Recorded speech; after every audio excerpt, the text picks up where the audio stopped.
remote workforce, brought to you by the identity and access management company, Okta. For this online event, the hardworking editorial staff at Redmond Magazine and Virtualization and Cloud Review have brought together some of the best independent experts on today's topics. Thank you for joining us. I'm John K. Waters, Editor-in-Chief of Application Development Trends, and I'll be your host for the first of 3 sessions. But before we get underway, I need to go over a few housekeeping details. Each of today's sessions is going to be recorded for later access. Keep an eye out for an email with a link to that recording that'll be coming your way within the next few minutes. Within the next few days. Each of today's sessions will be followed by a 5 to 10 minute Q&A. You can type your questions into the Q&A box at any time. Please feel free to add your questions as they occur to you throughout the summit. We'll do our very best to get to all of them. Our sponsor, Okta, has provided some resources that can be found on the right-hand side of your screen. Please take a moment to check those out. And last but not least, at the end of the 3rd session, one lucky attendee will be receiving a Nintendo Switch. Part handheld, part console. It's the only gaming device you'll ever need, but you must be present to win, so stick with us.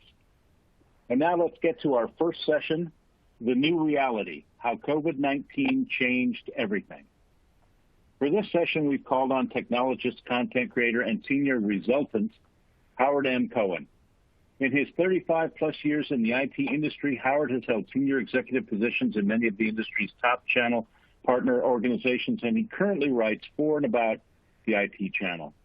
He is a sought-after speaker at IT industry events. He's presented recently at Microsoft Inspire, the Citrix Synergy Summit, ConnectWise, IT Nation, and the Cloud Partner Summit, among many others. Needless to say, this isn't his first rodeo, and we're in for an informative session.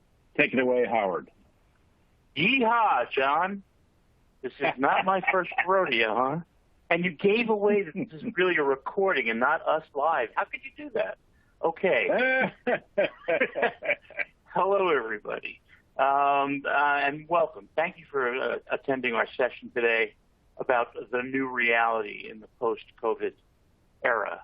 A lot of the content you're going to see, not only from my session, but the other 2 sessions, is drawn from a seminal publication that came out recently, written by our editorial director, Scott Becker. It's called How the Pandemic Flipped Everything in IT, from How Users Work to IT Spending to Near-Term Planning. And because Scott wrote this, I just wanted to honor Scott. This coming slide, here it comes, is Scott Becker's favorite slide. Every time I do a presentation about data, I talk about how data is the new bacon, and I put up this slide, and Scott just never stops talking about it, so I wanted to get myself in trouble by putting it up there today for you. Okay, now that we've gotten our appetites in order, let's take a little trip, and let's go meet a nice gentleman. This gentleman, well, let me first tell you what he said, okay? Because what he said is what's most important. What he said was, work has become an activity, not a place, not a destination. It's not somewhere you go. You don't go to work. You get to work. Just get to work right where you are. But the gentleman is Robert Frankenberg. And for those of you who are too young to remember Robert, and I'm sure you're all raising your hands now, Robert Frankenberg happened to be the chairman of Novell right after its founder, Ray Norda. So he's kind of like the Satya Nadella of Novell, except not so much, given where Microsoft is and where Novell ended up. Anyway, the thing about this is that Mr. Frankenberg said this at a meeting of the Massachusetts Software Council in 1994, which means that he's right, work has become an activity, not a place, but it took 26 years and a global pandemic to make it happen. Sometimes the requirements are pretty steep. Okay, so here we are back in today, and I'm supposed to talk to you about the new reality. I'm still getting used to the old reality, but the new reality in the post-COVID era, after the pandemic, we're not quite through the pandemic, and quite frankly, a lot of what I'm going to speak to about today is still in process. It's still changing. The first thing to start with is how disruptive was the pandemic really? And the answer is totally. Everybody went home. In every office, everywhere, everybody cleared out all around the world. And when you think about how amazing that is, how insane that is, you realize that this was probably the most disruptive event we've ever experienced on planet Earth, other than Noah's Ark, and the dinosaurs dying off, stuff like that. But here we are. Everybody went home. So with everybody gone home, with all this disruption, of all the things that changed, what was the most profound change? And I submit to you, and here's a little clue, what was the most profound change? Meet me. Acceleration. Everything accelerated. I mean, for example, 26 years went by, only a few people working from home, now everybody's working from home. Acceleration. Those things happen faster. People immediately got on Zoom. Why Zoom? Nobody knows. Could have been Teams, could have been WebEx, could have been GoToMeeting, could have been any one of a number of platforms, could have been Uber Conference, but it ended up being Zoom. And so everybody's on there. We've seen bar mitzvahs on Zoom. We've seen funerals on Zoom, weddings on Zoom. You name it, it's been on Zoom. We've seen acceleration of the way people collaborate. People are much, more adept now at working together. It's forced them together. And we've sped up the tools and the methods and the platforms that we have. And we've accelerated the way in which people work together. Another thing that we've accelerated is the acceptance of some serious disinformation. No, not the disinformation you've been thinking of. The disinformation that a lot of people felt that the farmer's shadow was the best fertilizer.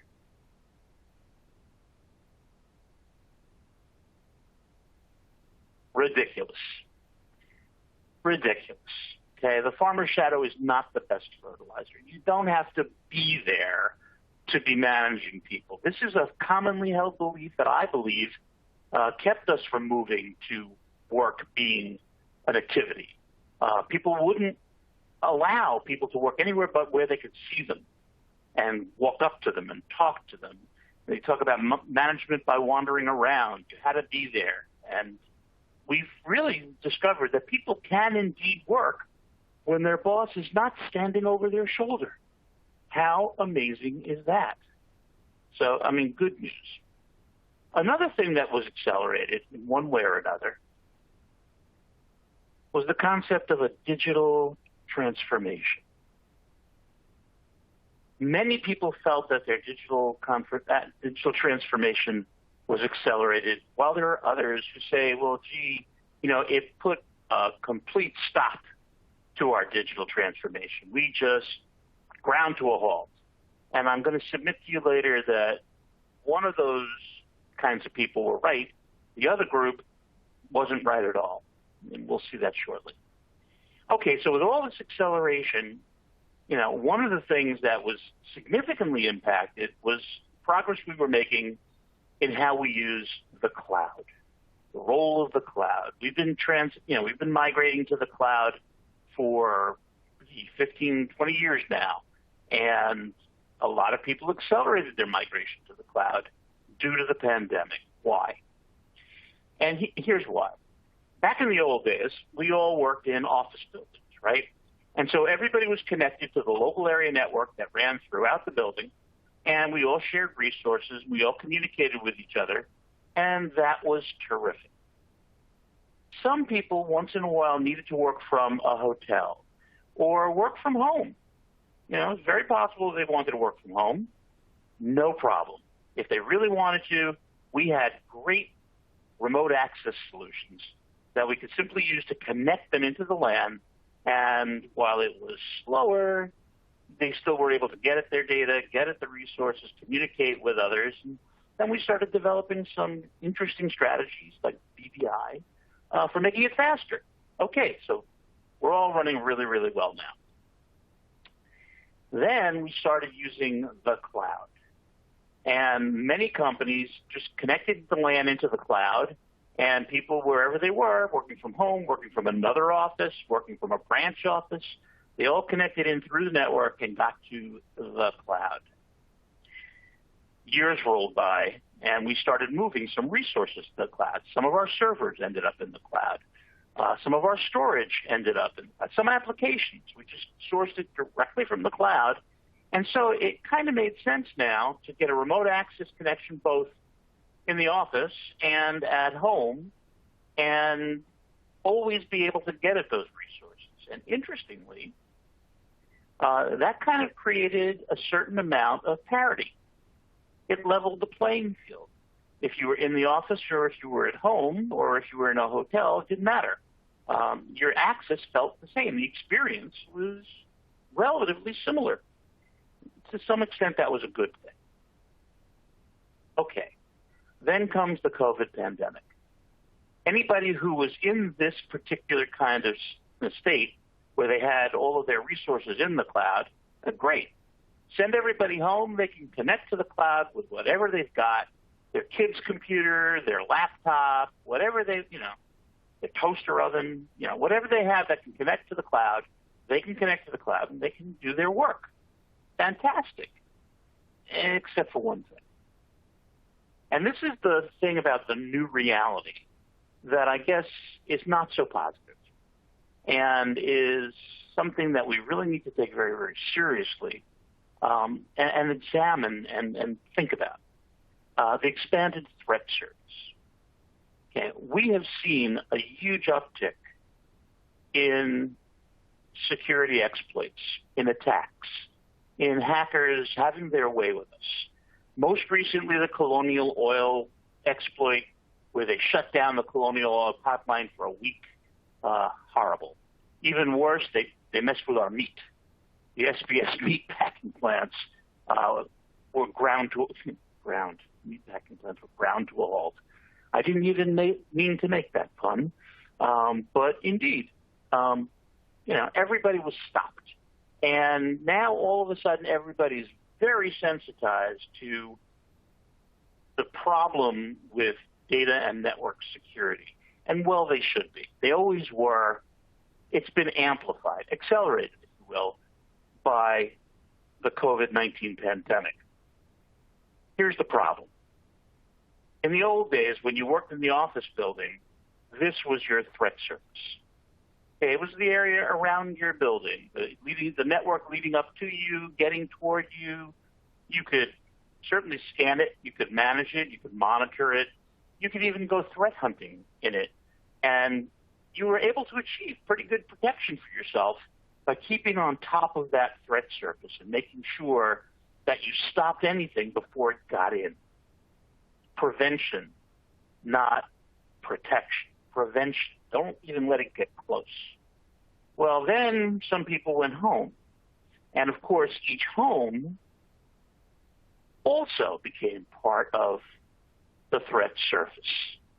Okay, now, there's a huge difference between the way in which an office building connects to the internet and the way that a home connects to the internet. And there's nobody on this webinar that doesn't know that. Home users use residential internet access. And residential internet access is not necessarily as secure as the corporate enterprise level connections we use in our offices. Worse, the devices that are on them are probably not as well protected. It's suffice it to say that a CISO, a Chief Information Security Officer, will be pulling his hair out trying to figure out how to protect that home device as well as they could protect their office. And the problem doesn't stop there. Because we don't just have a person working from home, we have everybody working from home. And so every home becomes an extension of our threat surface. We become, you talk about hitting the backside of a barn. This barn gets bigger and bigger and bigger as more and more people go home to work. And so this is a cause for panic amongst network managers who are responsible for data and network security. One of the solutions that's emerging that is potentially will help with this is SASE, Secure Access Service Edge, in which you basically get security as a service, firewall from the cloud, if you will. Everybody gets their protection through the connection. There are some other components, however, to SASE that we'll be talking about shortly. But I wanted to introduce the concept that we are seeing a migration from the kind of protection we've depended upon for years to a new way of doing it that has gotten this wonderful, funny name, SASE. And, of course, everybody is saying, hey, let's get SASE. Okay. I earlier mentioned digital transformation, and I wanted to put it in context here as well as I put it in context in terms of security and also in terms of how we proceeded. A digital transformation. This is a term that has been about as overused as cloud. If you talk to 100 people, you'll probably get 100 different definitions of what a digital transformation really is. Sounds pretty simple. Oh, so you're transforming your digital world, but that's probably misleading. Some people envision it this way, that we're taking people and replacing them with technology. And so you're being transformed into a digital being. That's hopefully not true, although a lot of the most brilliant people in the world express concern about that. That's not what we're talking about here. Other people, simply refer to any upgrade of your digital estate, your network, your data center. When you upgrade it, update it, and change out what you had for what you want to buy, that's a digital transformation. And no, it's not. That's not a digital transformation. That is what we refer to as an upgrade. Okay, it's an upgrade. It may be a forklift replacement. That's a big upgrade, but it's not a digital transformation. I submit to you that instead of that, a digital transformation is a major change in the way people like us utilize technology, in the way in which we apply technology to solve problems, to make work better, make work faster, and to enhance the quality of our lives. I mean, there's no reason not to do that. People talk about the customer experience, and other people have pointed out that the employee experience is critical to creating a better customer experience. Happy employees will create happy customers.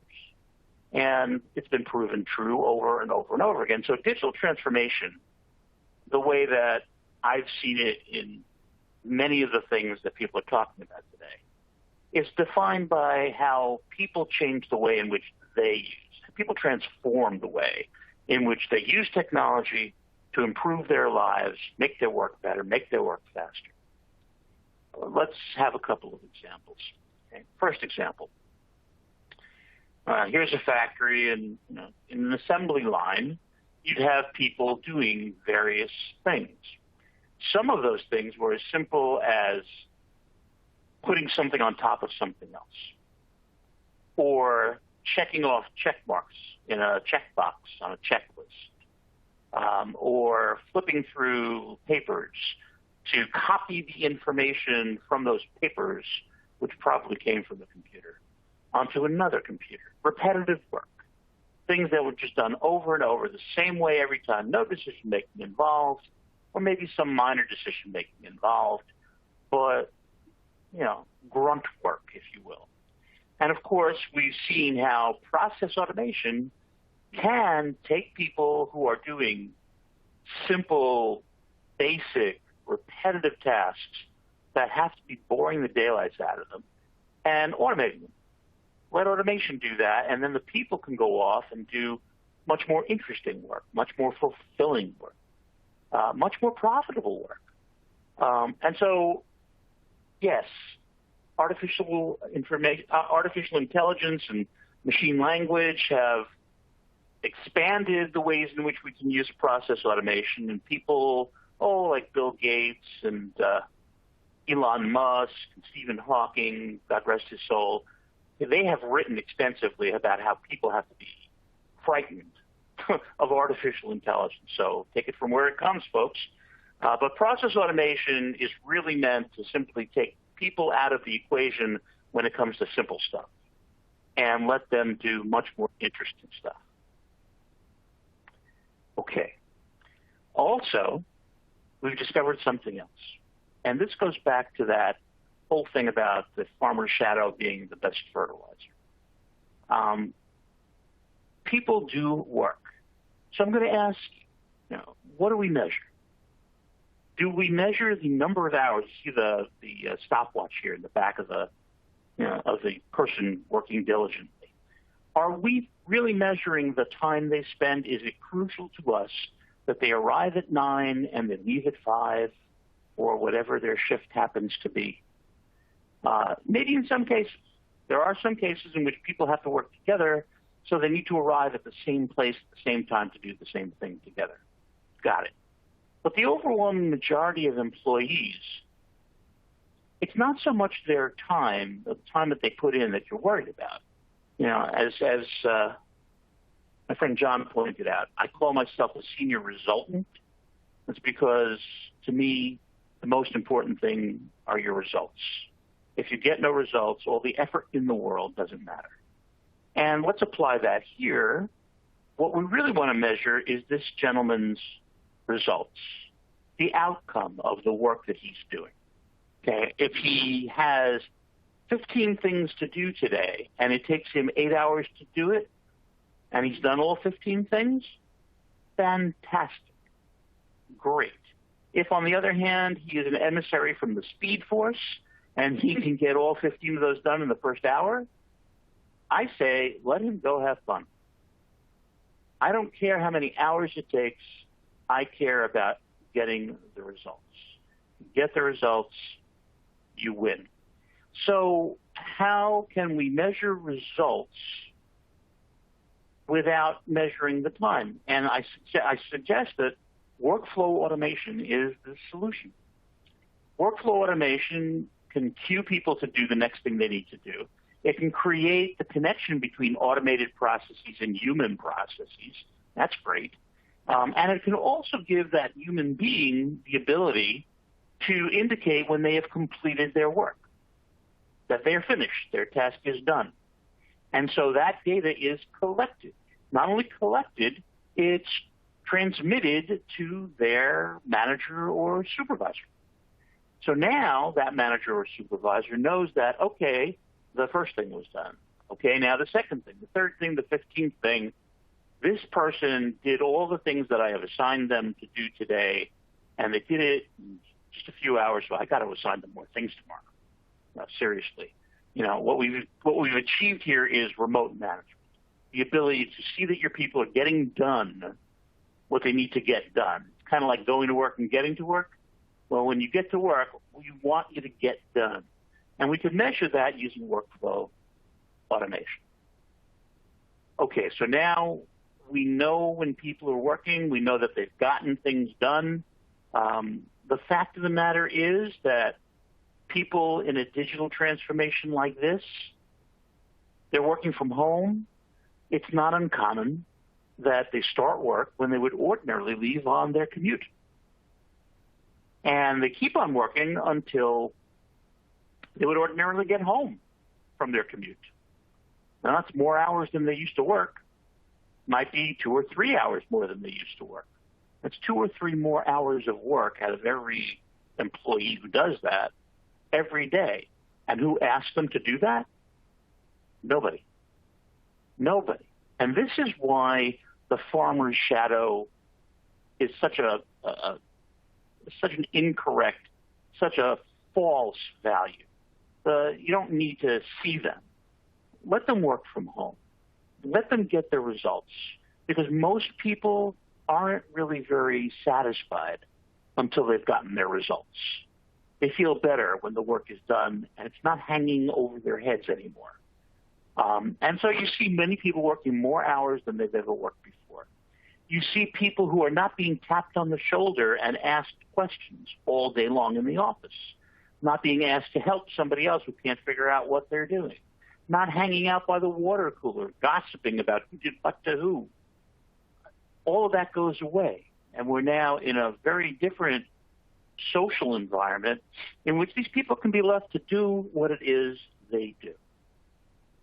And every survey, every study has shown that people are, by and large, much more productive when they're allowed to work at their own pace, in their own environment, comfortable on the device of their choosing, connected to the network, and able to easily report their accomplishments using workflow automation.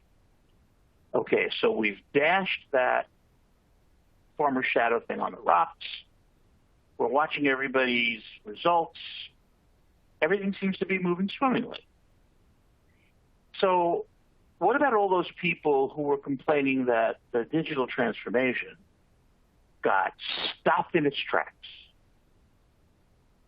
Those people are the people who defined digital transformation as an upgrade, taking out the equipment they had and putting in new equipment.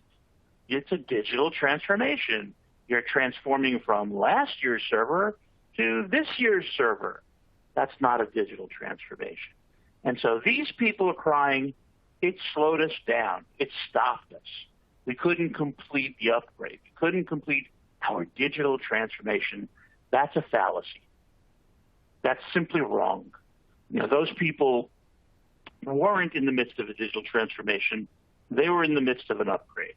And if they got held up in their upgrade, they'll wait till they get back. And most of them probably moved everything to the cloud instead anyway. By the way, this photograph that you're looking at right now, I have to admit it's kind of the wrong photograph. This is not an upgrade. This photograph happens to be of the first delivery of electronic computer equipment to a private office, taking place in 1957. 1957. So there was no equipment to replace. This is a new installation. I was 2 years old. My God, that was a long time ago. Okay, so those are the people who felt it slowed them down. On the other hand, there were other people who realized that necessity is the mother of invention. And so they very quickly figured out how to get everybody working. Think about it. Millions and billions of people all over the planet going home to work from home, all at the same time. And yet we managed to make it happen. We're an amazing planet. And so all these people felt like, hey, this thing that sped us up, it forced us to use our creativity. It forced us to be more innovative and to figure out better ways, newer ways, faster ways of getting done what we've always gotten done. And so now people are doing things in a way they never did before. That's where this new reality is coming from, that the necessity was the mother of them figuring out newer, better, faster ways, more efficient ways, less costly ways of doing what they did before. So if anybody's looking for a silver lining in the dark cloud that is our pandemic, the silver lining is that a lot of people, probably all those people who went out and got vaccinated right away, those people also figured out how to get things done when the chips were down. And I celebrate that. One of the things that we got used to that was not the way we used to do it before was that we got used to video. A lot of people didn't want to do video. I'll share a secret with you.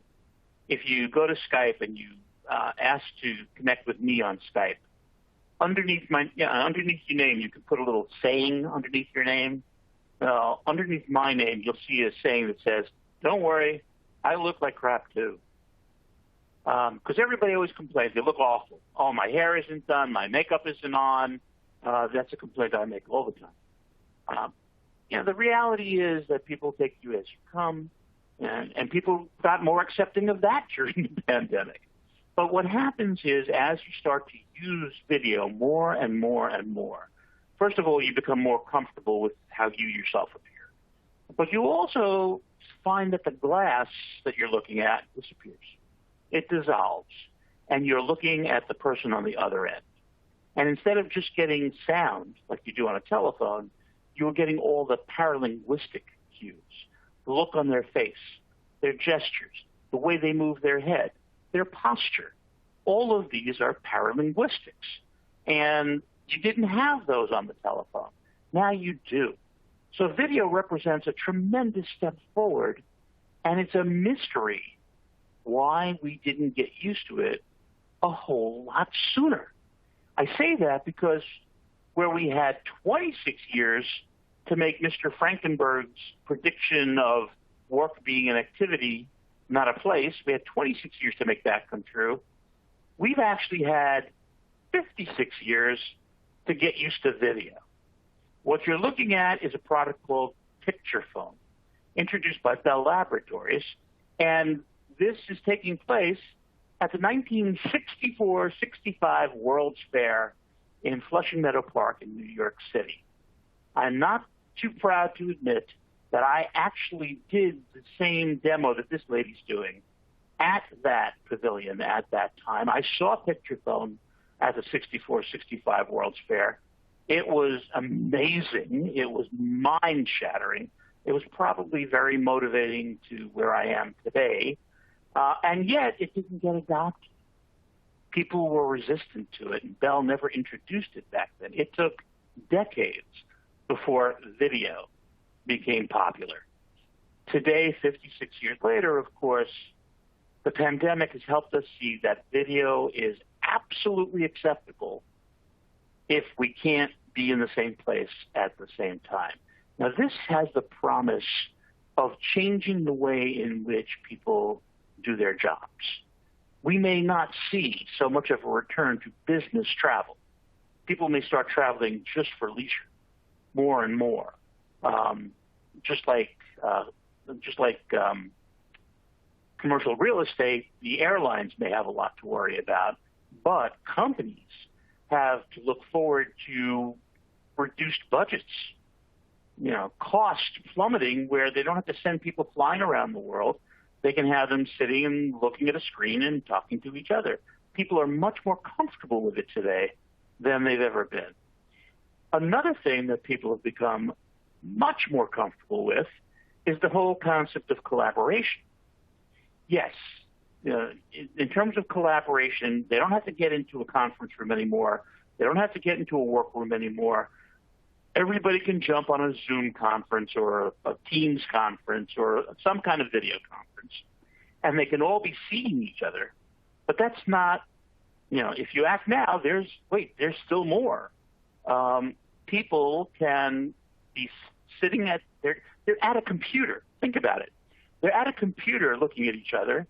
Well, why don't they just flip over to a document and start editing it? And today, of course, they can all edit it simultaneously. This is not new. This was introduced probably a decade ago. And people have been using it, but I guarantee you the use of it has been multiplied, by orders of magnitude thanks to the pandemic. So you're working on paragraph 1 of a document. That woman next to you is working on paragraph 2. The gentleman next to her working on paragraph 3. That last lady up there, she's working on paragraph 12. You can see who's working on what, so you don't crash into each other. And you can still be talking to each other in the video conference. You can flip back to the video conference if you want to have a deeper conversation. The good news is you've got this amazing flexibility that spans the globe. You can be anywhere on the planet and be working with each other using simultaneous editing technology. Another technology that has grown in popularity is simple, basic texting. The fact of the matter is, you can check me any way you like, there are more texts being sent on planet Earth every day than there are phone calls, by an order of magnitude, by millions. Millions more texts going around than there are phone calls happening. Okay? People are texting. And I'm not talking about just teenagers asking who's going out with who tonight. I'm talking about business people finding it much more convenient to simply send a quick text to somebody and get the response whenever it comes in. That whole asynchronous quality that we always had with email has been made even quicker and more facile using texting, simple texting. And it's not dependent on the internet because it still travels over phone lines.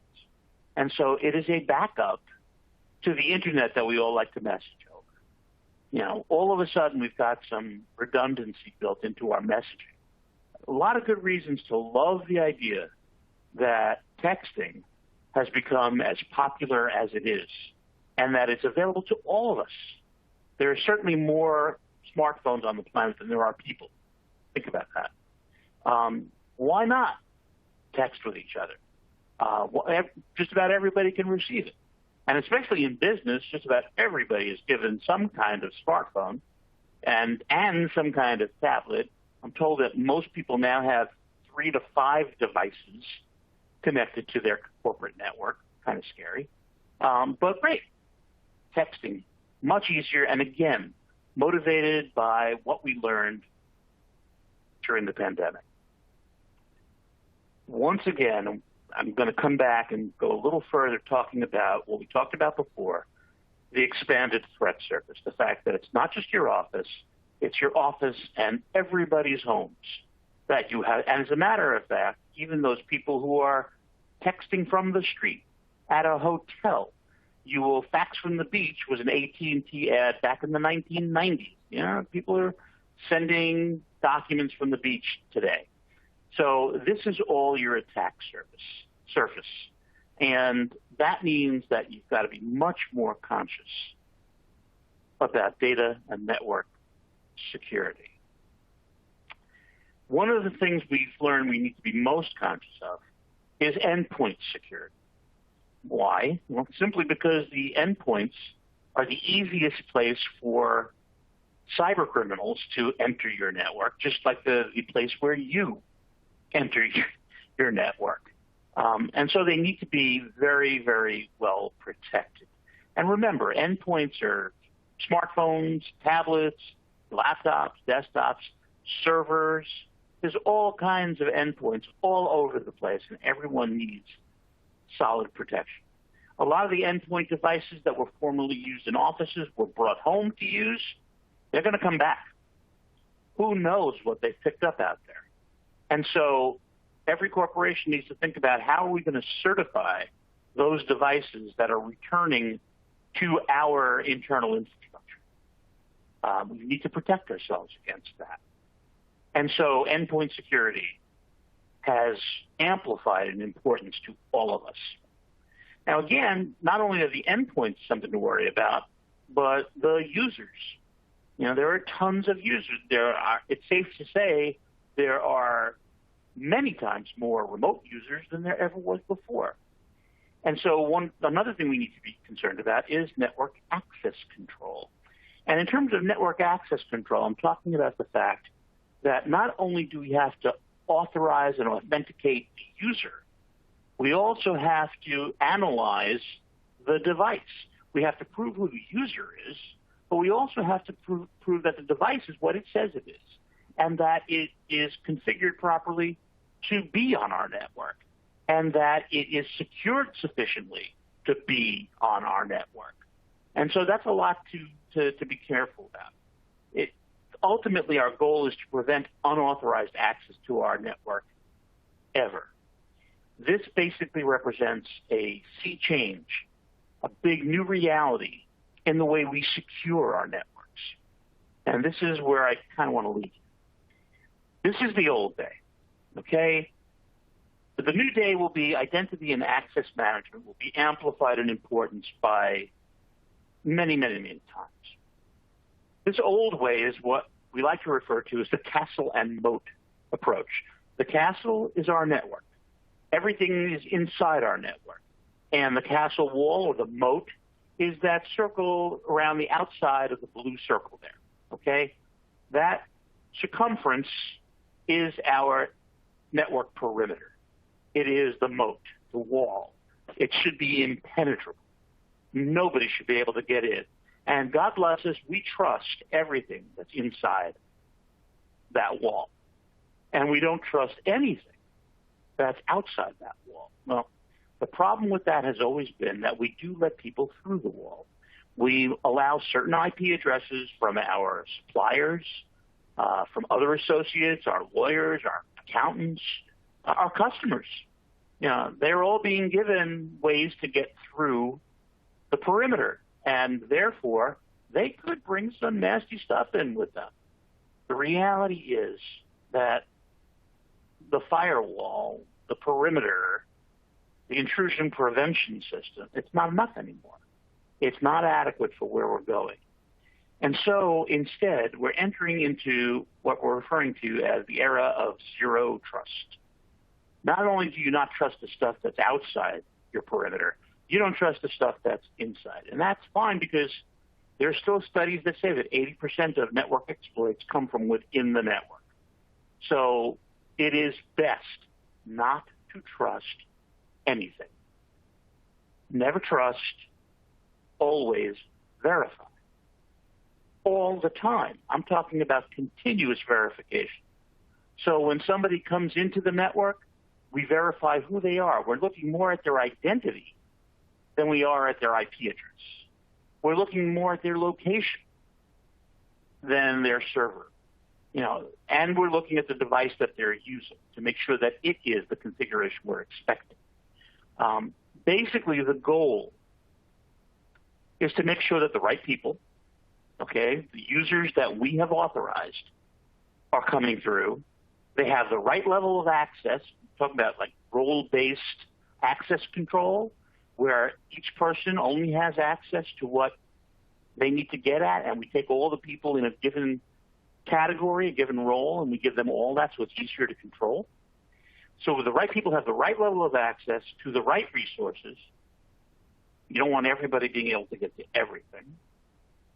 In the right context, that they're using everything for the purpose that it was meant for and not for some other purpose. And you protect yourself by assessing this continuously. Now, that sounds like a really good mission statement, right? Right people, right level of access, right resources, right context, assessed continuously with the least friction possible. You still have users out there, and they're not going to want to sit there and wait for your system to figure out whether or not it's okay for them to come in. It's kind of like waiting online for the bathroom. It's not a good thing. So we've got to find a way to be continuously assessing this that provides as little friction as possible. Users can get through. It's still very convenient for them, still very efficient. And that's the challenge that's in front of us today. The next question is really, where will we all end up? For some of us, the new reality will be, we'll stay at home. Hey, if you work for Twitter, everybody's staying at home. Nobody's coming back to the office. But if you work for most companies, you may not get to work from home. You may end up coming back to the office. And some people may end up part-time in the office, part-time at home. That'll be their new reality. Will they carry a device with them? Will they have a device at home and a device in the office? There's all kinds of questions that are going to be raised now.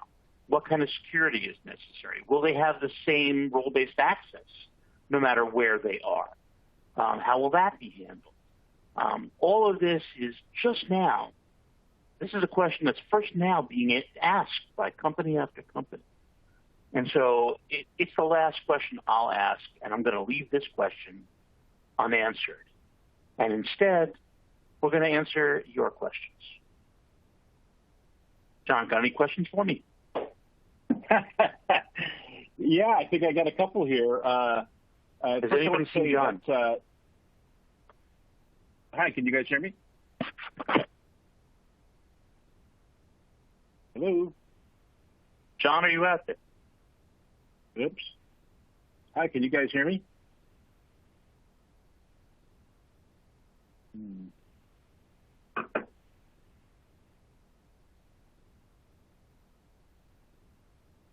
Olivia says that she can hear us. So, unfortunately, it sounds like Howard can't hear me. Oh boy, not sure how to. We do have a number of questions. Oh man, and they're really coming in. Hoping Howard can dial back in, maybe. Can somebody let the operator know that we can't hear each other? Yeah. Boy, Howard, do you want to? Yeah, please dial in again, Howard. I guess these kind of things happen. But this was an awesome presentation. I have to say, more than I even expected. I loved Howard's clarification of the difference between a transformation and an upgrade. That was,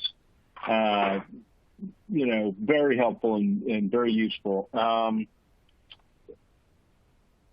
Also, my favorite pun of the day has to be meat packing plants ground to a halt. So hoping that the technical folks running the show will connect me again with Howard. We have want to remind everybody that along with our awesome content at today's summit, we are giving away a Nintendo Switch, and that'll be coming up during the third session. You have to be present to win. You should be online just for this awesome content, but it as a little motivator will. Hello, John. Okay. Hi. Are you back with us?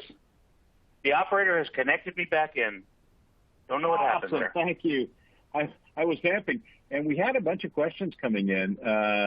Great. So let's see. Those questions have gone away. What happened there? This is one of those days. Technology. Don't you love it? Don't we love it? I was saying how I really loved your clarification of the difference between transformation and upgrade. I think that's very important for people to understand what we're talking about when we use that overused term. Yeah, it's all. You know what? At the end of the day, it's all about people. That's the reality of it. It's all about people. It's not about the technology itself. Okay. Oh, I have the questions here. I can ask myself. I have them too. I'm sorry. We can get right into them. So, okay. Our first question here is, how can you ensure security for corporate data when people working at home are using their own devices? Doesn't that open the door to unauthorized data copying? You mentioned you covered some of this in your presentation, but what do you say to this attendee? Yeah, and that is a huge problem, and a lot of different people have solved it a lot of different ways. I mentioned SASE in the middle of the presentation, that we're hoping that by delivering security to everybody from the cloud, we'll be able to level the playing field in security too. Right now, many companies are simply having their users adhere to company policy. Some are equipping their people with small firewall appliances. There's all kinds of different ways that people are approaching it. Again, it's residential internet, so it's somewhat of a challenge. And I think I've heard some companies were actually, providing VPNs to their users. Of course, VPN is certainly a fairly reliable way to provide as much security as you can. Fascinating. So how would you help? This is a really good one. How would you help organizations come to the realization that what they had halted was an upgrade and not a transformation? You clarified that, but what are the characteristics and differentiating features of each? Maybe you could, recap a bit of that. I guess the core question that I would ask them is, let me ask you, are your people working as efficiently as they were before? And are they working more efficiently? Because the reality is, even if your upgrade was stopped, you were still impacted by the change. Your people are all at home now. You've got to figure out how to use collaboration platforms. You've got to figure out how to use video. You've got to figure out how to get things done even though you're not together. And maybe email and maybe texting. You may have a manager who's sending out emails every hour to everybody to update him. I mean, people adopted all kinds of things, but that's a digital, even if it's worse, that is a digital transformation. It's changing the way people use technology to get done what they need to get done. And so, if God forbid some of us older folks got our wish and everybody returned to pencil and paper, that's a digital transformation. Well, that's fascinating you should say. One of the questions is, how do you think working from home has affected or changed people? Oh, boy. And again, this is something that varies person by person. Right? There's no one size fits all. But I think that a lot of people have become a whole lot more self-sufficient. One of the things that I've noticed, one of the things people have told me in conversations we've had, that they realize that there's nobody to turn to now. And so they figure things out more than they used to. One thing that I think has changed a lot is that I think a lot of people have had how to use Google redefined for it. Right. What do you mean by that? Well, it's like, if you ask any engineering manager, the guys who run all the techs that go out and repair all the computers, if you ask them where they turn for information on how to fix something, they're all going to answer Google today. Nobody goes back to manuals anymore. Nobody does the, read the manual anymore. They all use Google to get the answers to everything. And I think a lot of people didn't quite fully realize just how extensive the information available to them is. I think some people have probably suddenly realized that they have better writing skills than they thought they did, because they're now writing so much more than they used to. They're thumbing some of it, but they're writing so much more than they used to. I also think that some people have discovered that they need more or less socialization than they thought they did. Enfranchisement, keeping people enfranchised in the company is a big challenge. When you're all together in the office, there's esprit de corps, there's camaraderie, it's all those good things. But when people are home, how do you maintain that? How do you preserve that? And I think for some people, it was extremely difficult, that they're home and they're all alone and there's nobody here and it's terribly lonely. Other people just jumped on video with a friend and had lunch with a friend. I can't tell you how many cups of espresso I've started the morning with a friend over video. It's pleasant. It's comfortable. It's kind of like the way they live in Europe, where they all get together in the morning, sit out at a cafe, except it's over video. So let's have some video cafes. What the heck? I think that we've all, if anything, we've all learned a lot more about ourselves. And I think that's a good thing. So, kind of a tangential question to that. What, if any, impact will the change have on training for remote workers? I mean, you mentioned that, we're not going to be turning to manuals. I mean, what about the process of getting people up to speed or on board? I'm absolutely expecting that communications experts are going to get out there with all kinds, that they probably have already, with all kinds of, here's how to be more effective over video. Tons of that. There'll be plenty of people going to their business card printing store and getting communications consultant printed under their names so that they can achieve being a communications consultant. And they're going to go out and they're going to tell you how to be more effective using video, even though it's not something they ever did before. What the heck? I do think that we're going to see, already I think most training is probably delivered online today. I think that more and more learning centers are getting rid of the classroom and simply connecting everybody using a learning platform. There are some great learning platforms out there. This is, if anything, this has accelerated that. So I think the training will be delivered online a lot more. Training will be self-paced a lot more. There'll be different kinds of training. There'll be survival training, how to survive in a solitary world where you're the only person in the house. I think a lot more pets will be adopted, maybe. But, I think the training will change in those ways. I look forward to it. It's going to be interesting. So this is a fascinating question. I live in Mountain View, right around the corner from the Googleplex, and there's a massive construction going on there, and they've got a new facility downtown. This question is, what kind of disruption can we expect with the impending big quit when these companies, ex-Google, want the workforce back in the physical office? Google isn't investing in all this space to leave it empty. Ooh. Ooh. The big quit. I like that. Okay, so a little self-revelation here. I left the channel in 2009, and I crossed the chasm to becoming a freelancer. I decided I wanted to fulfill my life stream and become a writer for and about the channel.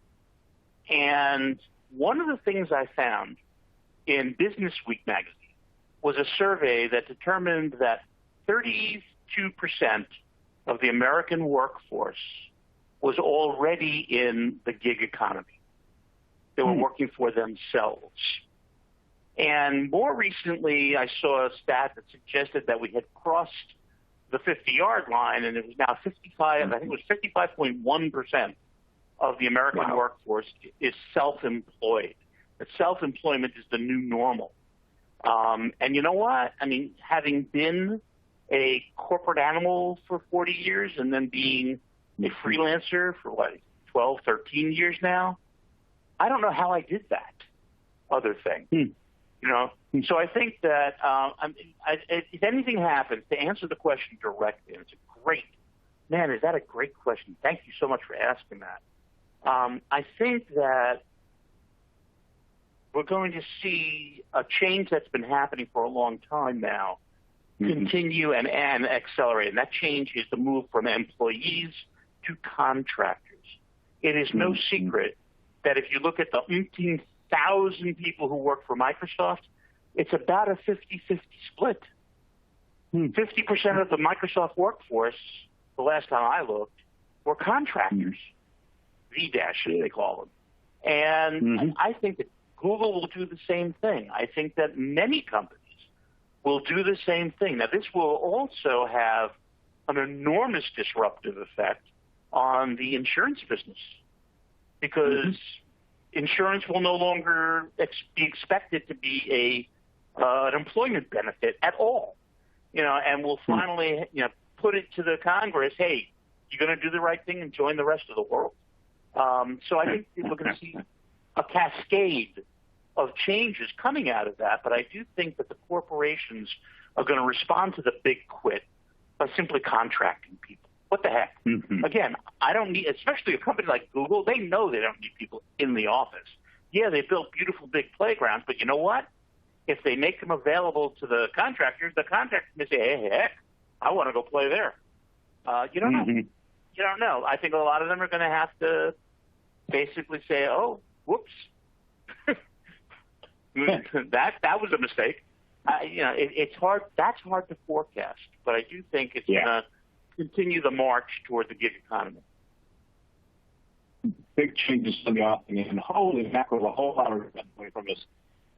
We're going to take a short break and be back in a couple of minutes for the second session of the day, remote workforce optimization and security practices for 2021 and beyond. That session will be presented by consultant, speaker, writer, and 5-time Microsoft MVP, Nathan O'Brien, and hosted by Scott Becker, editorial director for the Converge 360 Group and editor-in-chief of Redmond Channel Partner.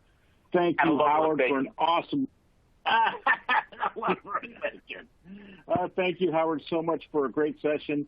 And thanks to our sponsor, Okta, for making it possible. Yes, this was one of my faves.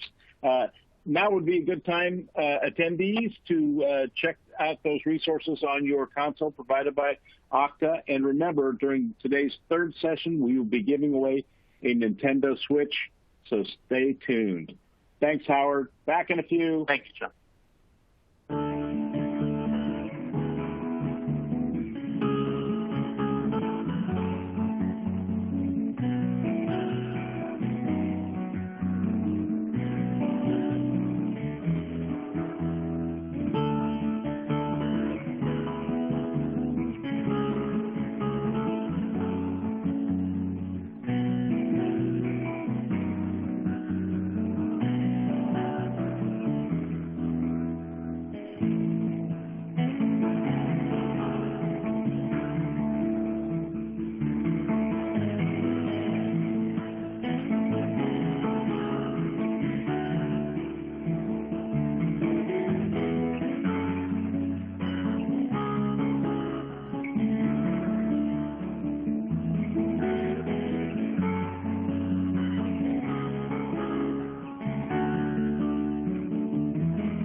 Welcome, everyone. The event is now live. Scott, please take it away. Great, thank you. And welcome back, everybody. Thanks for being here. And I want to thank our speakers, my fellow moderators, and of course our sponsor, Okta, for underwriting this summit and allowing us to bring you this great content. So my name is Scott Becker. I'm editorial director of Converge 360, and I'm here to moderate the second session of our Transforming Your Remote Workforce Summit. And this session is called Remote Workforce Optimization and Security Best Practices for 2021 and Beyond. So our speaker for this session is Nathan O'Brien. He's an independent consultant. He's a Microsoft Certified Solutions Master. Excuse me. He's got that MCSM for messaging. He's a 5-time former Microsoft MVP for Office servers and services and he's from Portland, Oregon. So Nathan works as an independent consultant, actively contributes to the Exchange and Office 365 communities by writing articles for several tech websites and his own blog. We're really lucky to have him here for this session, to talk about some of the remote workforce implications and how to optimize for it and secure it. So Nathan, welcome to the session. Thanks for joining us. Thank you very much, Scott, and welcome, ladies and gentlemen. Thanks for joining us today, and we're going to talk a little bit about security and cloud, how this all works, and how we can do some security best practices here. As Scott said, my day job, I'm a consultant. I work with a lot of organizations doing migrations into mostly Microsoft Cloud, but some other stuff there too as well. And I always try to keep everything secure. So I think that's what we're going to talk about here today. I'm going to try and go till about 20 to 15 minutes to the top of the hour. And then after that, we're going to leave a little bit of time for audience questions. So if anyone has any questions at any point, please feel free to put those into the chat window there. And then Scott will bring those up to me there at the end. All right. So limited time here, so let's get started. When I engage with customers on projects, both before and after pandemic, everybody's concerned about security. Security is a huge deal these days, so I think it's always very important to keep security top of mind. And as we're doing that, I think we need to set the right goals for our security. I always try to talk to customers about, making their deployments more secure, not necessarily trying to, eat the whole elephant in one bite. Let's work on taking the right step for our organization incrementally, one at a time, bring everything to be more secure today than it was yesterday. And when we come in tomorrow, we can try and make everything more secure there.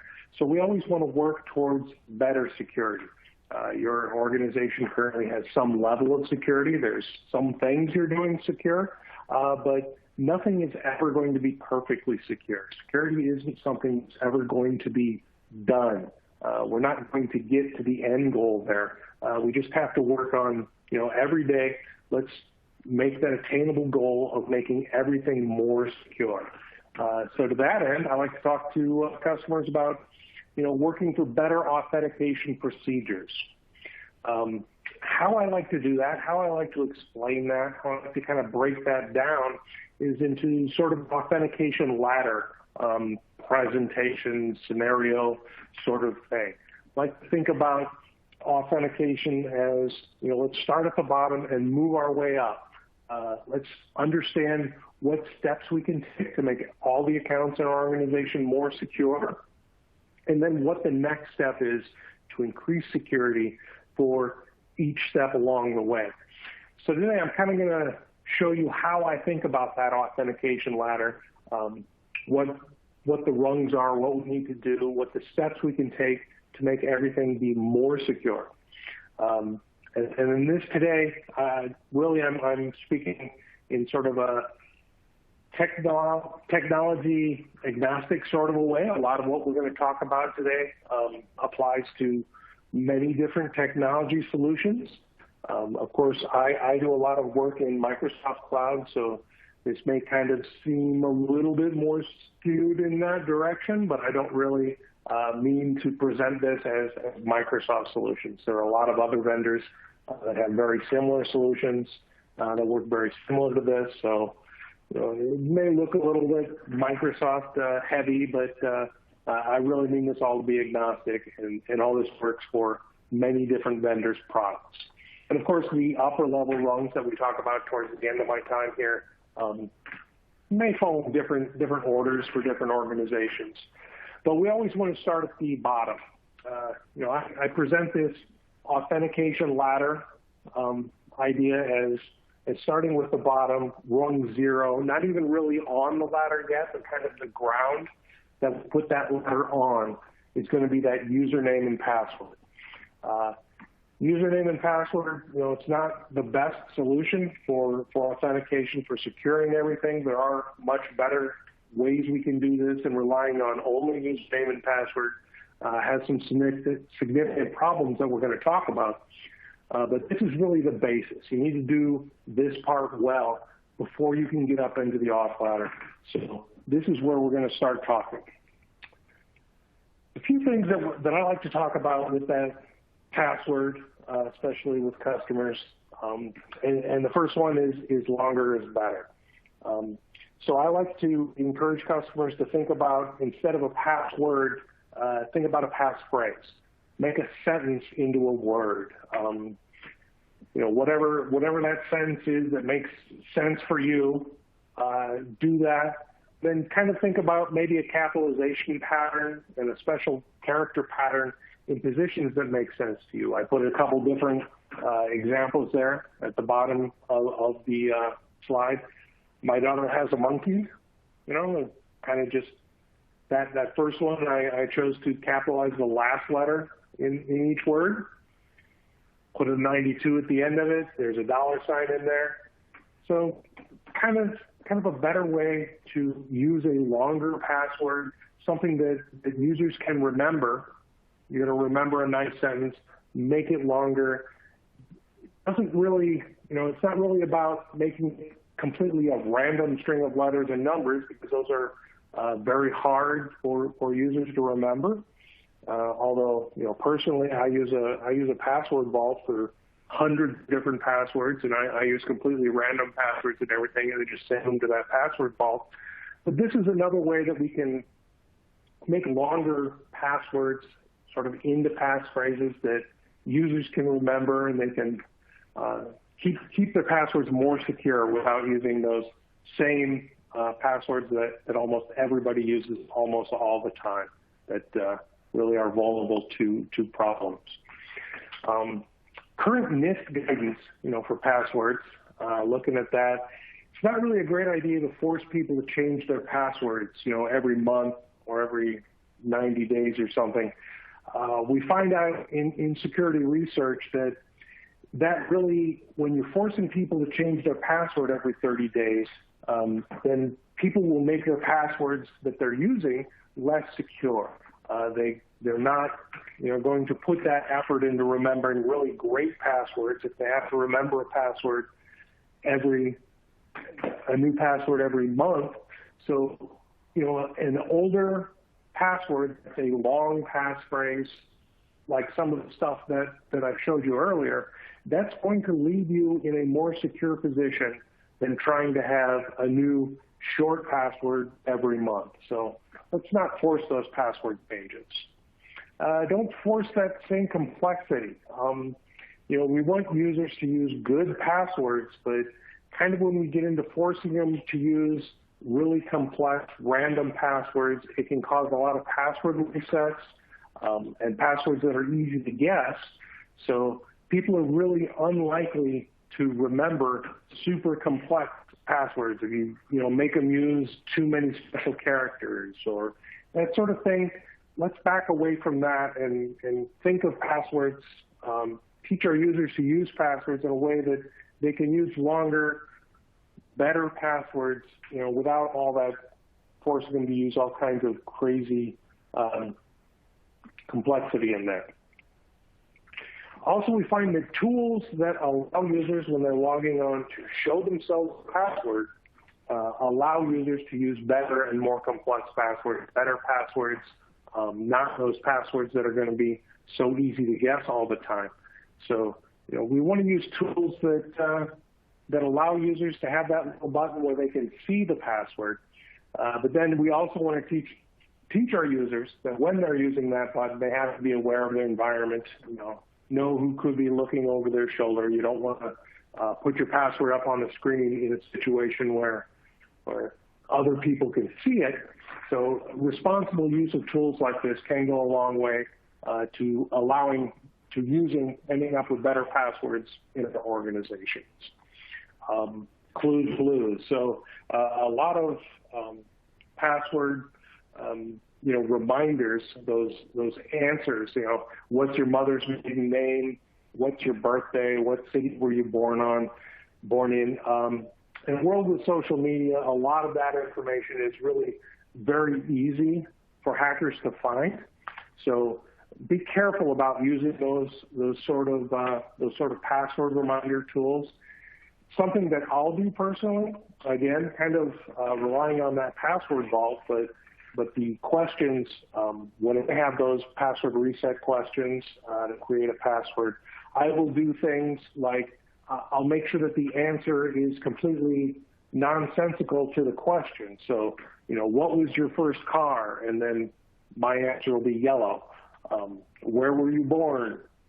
And then, make the answer something that's just nonsensical, a color or a number, something like that, so that those password reset clues aren't something that somebody can get into your Facebook and look on social media and have good answers to those. So we really want to teach users how to use those password reset clues in a more responsible way that will lead to better password policies.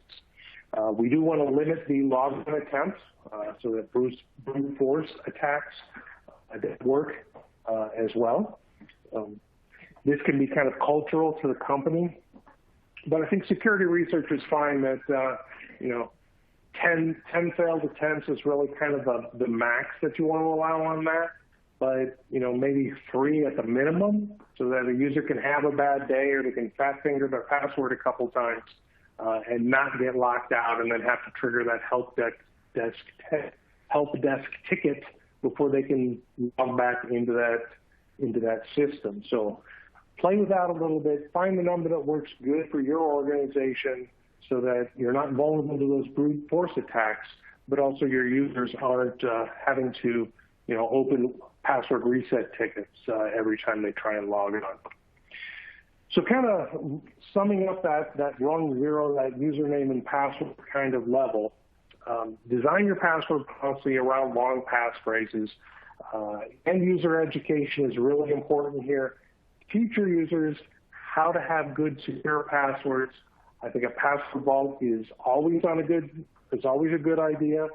And really the onus is on us as IT professionals and the management of our organizations to make sure that we're teaching our users how to do good password policy, how to keep their stuff secure, and then use the tools that we give them well. Moving up onto rung 1, getting on the ladder of this authentication, making our authentication sessions more secure. I think multi-factor authentication is incredibly key, and it's not used nearly enough. I think there are lots of ways that we can add multi-factor authentication to almost every logon that users are doing, and this really needs to be done. I looked at a session that Microsoft did last year at the RSA conference, and I pulled some information from that I wanted to share with you here today. In January 2020, Microsoft found 1.2 million compromised accounts in their cloud. There's a lot of accounts in there, so that's not a super shockingly number, but what's really is kind of shocking about that is 99.9% of the compromised accounts they found didn't have multi-factor authentication turned on. So really, if we're looking at cloud accounts, turning on multi-factor authentication, that's going to be a huge step to ensuring that we keep those accounts secure. Just that one step, if that's all we get from this today, turning on multi-factor authentication makes accounts a lot more secure. And it's really shocking how little multi-factor authentication is used. Again, in that same session, Microsoft talked about only 11% of the accounts, enterprise accounts in the Microsoft cloud, have ever had an MFA claim, have ever had an MFA turned on at all. It's shockingly low. It just shouldn't be that low. 40% of the accounts compromised in January 2020 were compromised by a password spray attack. Again, that can't happen if you have multi-factor authentication.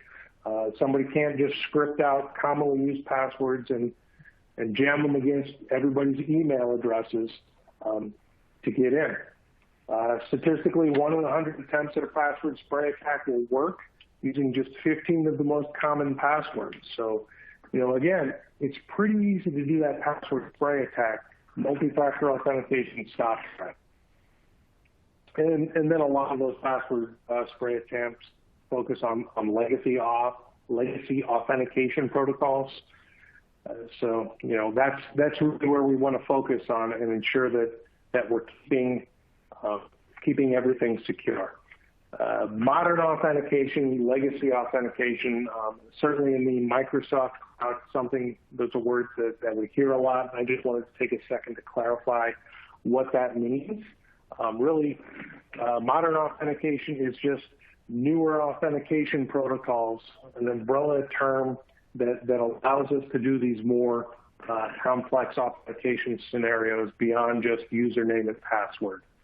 And then legacy auth is obviously those old protocols that expect just the username and password. So why don't organizations use multi-factor authentication? There's some pretty straightforward reasons why that only 11% of accounts in the Microsoft Cloud have ever had MFA turned on. And I think the biggest reason is almost every organization, certainly most organizations that I work on, if they turned on MFA across all their applications, it just wouldn't work. There would be applications that would break, and that's unfortunate.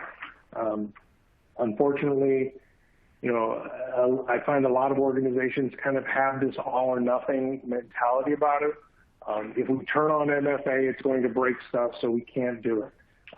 Instead of doing what they can to make it work, they're not going the whole way on that, and that's unfortunate. I really think it's important that we start pushing towards that. Of course, users don't like change. Users don't like being told there's a new process they have to do to go through logon. That can be a challenge that we, as IT professionals and the management of these companies, really have to go through, but it's something we have to do. And of course, short-term business needs are always going to be more important than security. If it's, you have your accounting department needs to run the books to get that report, that quarterly report done, that's just not going to be okay if people can't log into that accounting system and get that done. So we're going to find in cases like that, people are just going to step away from multi-factor authentication if it's interfering with critical business needs. And then it's just not going to get revisited. So we really have to make sure that we understand how important securing these accounts are, make sure we keep that clear to the management, and we have to keep pushing forward on making these changes and keeping everything secure. When we're talking about multi-factor authentication, I think turning on multi-factor authentication is important, but when we do that, we do have to remember that multi-factor authentication can include a whole bunch of things, and they're not all equal. Of course, it's better to have multi-factor authentication on than not, but some of these, SMS specifically, if you're turning on multi-factor authentication and then using SMS as that multi-factor authentication, there have been a number of exploits against SMS, MFA, authentication. So we definitely like to encourage people to use those good authenticator apps that are a completely separate channel from your computer. Think about the multi-factor authentication. You don't want, the second factor to have and to share anything in common with your first factor. You don't want it to be the same equipment or say the communication method. You want to make sure it's separate. You want to make sure it's completely secure. And then, of course, at the end there, M means multi, so it doesn't just have to be two. If we're really trying to secure important data, we can add multiple different types of multi-factor authentication into that authentication flow and hopefully keep that data secure. So how do we enforce multi-factor authentication with kind of these hesitancies that I talked about? Not every application supports it. Users don't always like to make that change. I think the first and most important thing here is that we have to make sure that the management of our organizations really understand the threat. They understand how important it is that we secure these accounts, that we keep everything secure and safe and move forward. Once management understands that, we get their approval and we make a plan to implement MFA. We have to keep pushing forward on that. We do have to be ready to adjust that plan. When you start implementing your plan, any plan can take hits during that implementation. We may find problems with our plan, things that don't work as we expect. We have to understand those problems, be ready to fix them, and keep moving forward. We have to keep pushing. Super important, get that multi-factor authentication turned on. After that, let's move forward to another rung on the authentication ladder, device authentication. So while users log on with their username and password, and then we secure that authentication with a multi-factor authentication system, besides that, device authentication can be very important. Control which devices we allow to connect into our organizational data.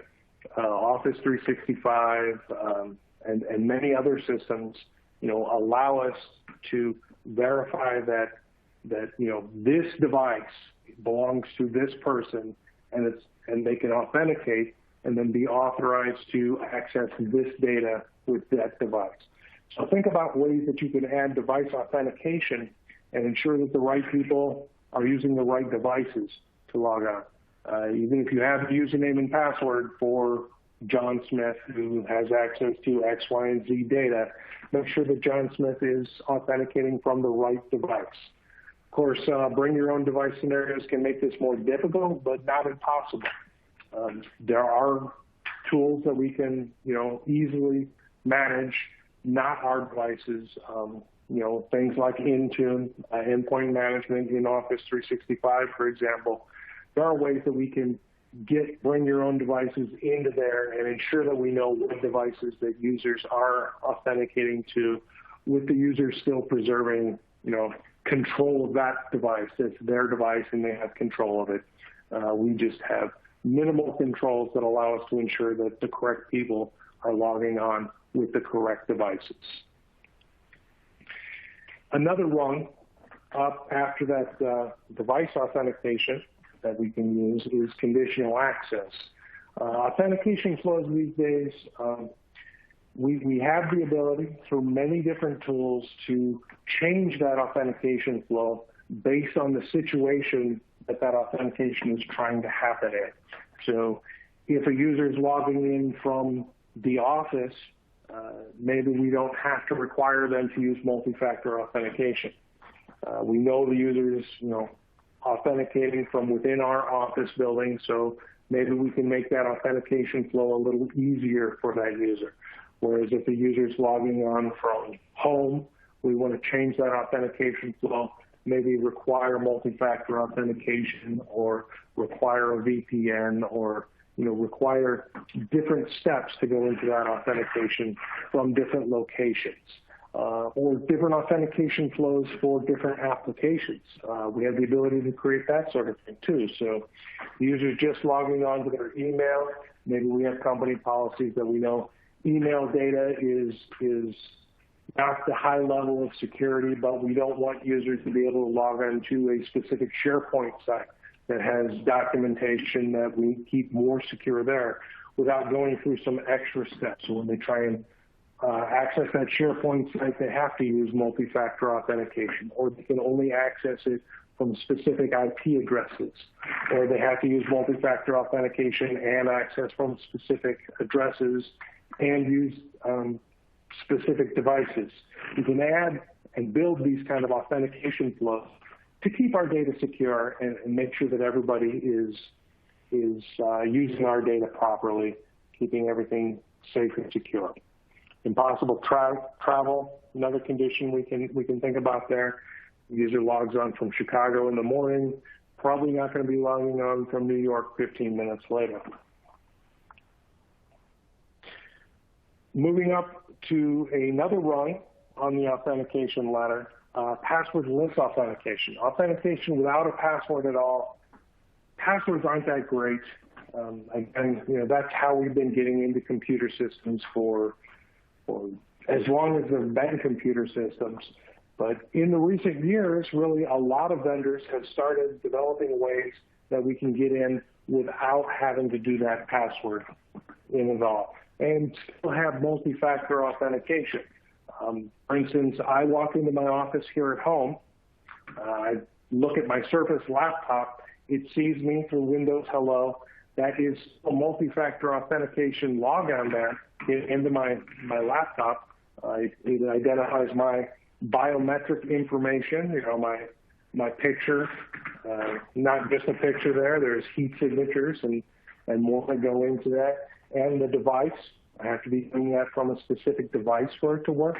So there are ways that we can do authentication without passwords at all that still allow us to get into what we need to and still verify that the proper person is authenticating into the proper data that we want them to be able to have.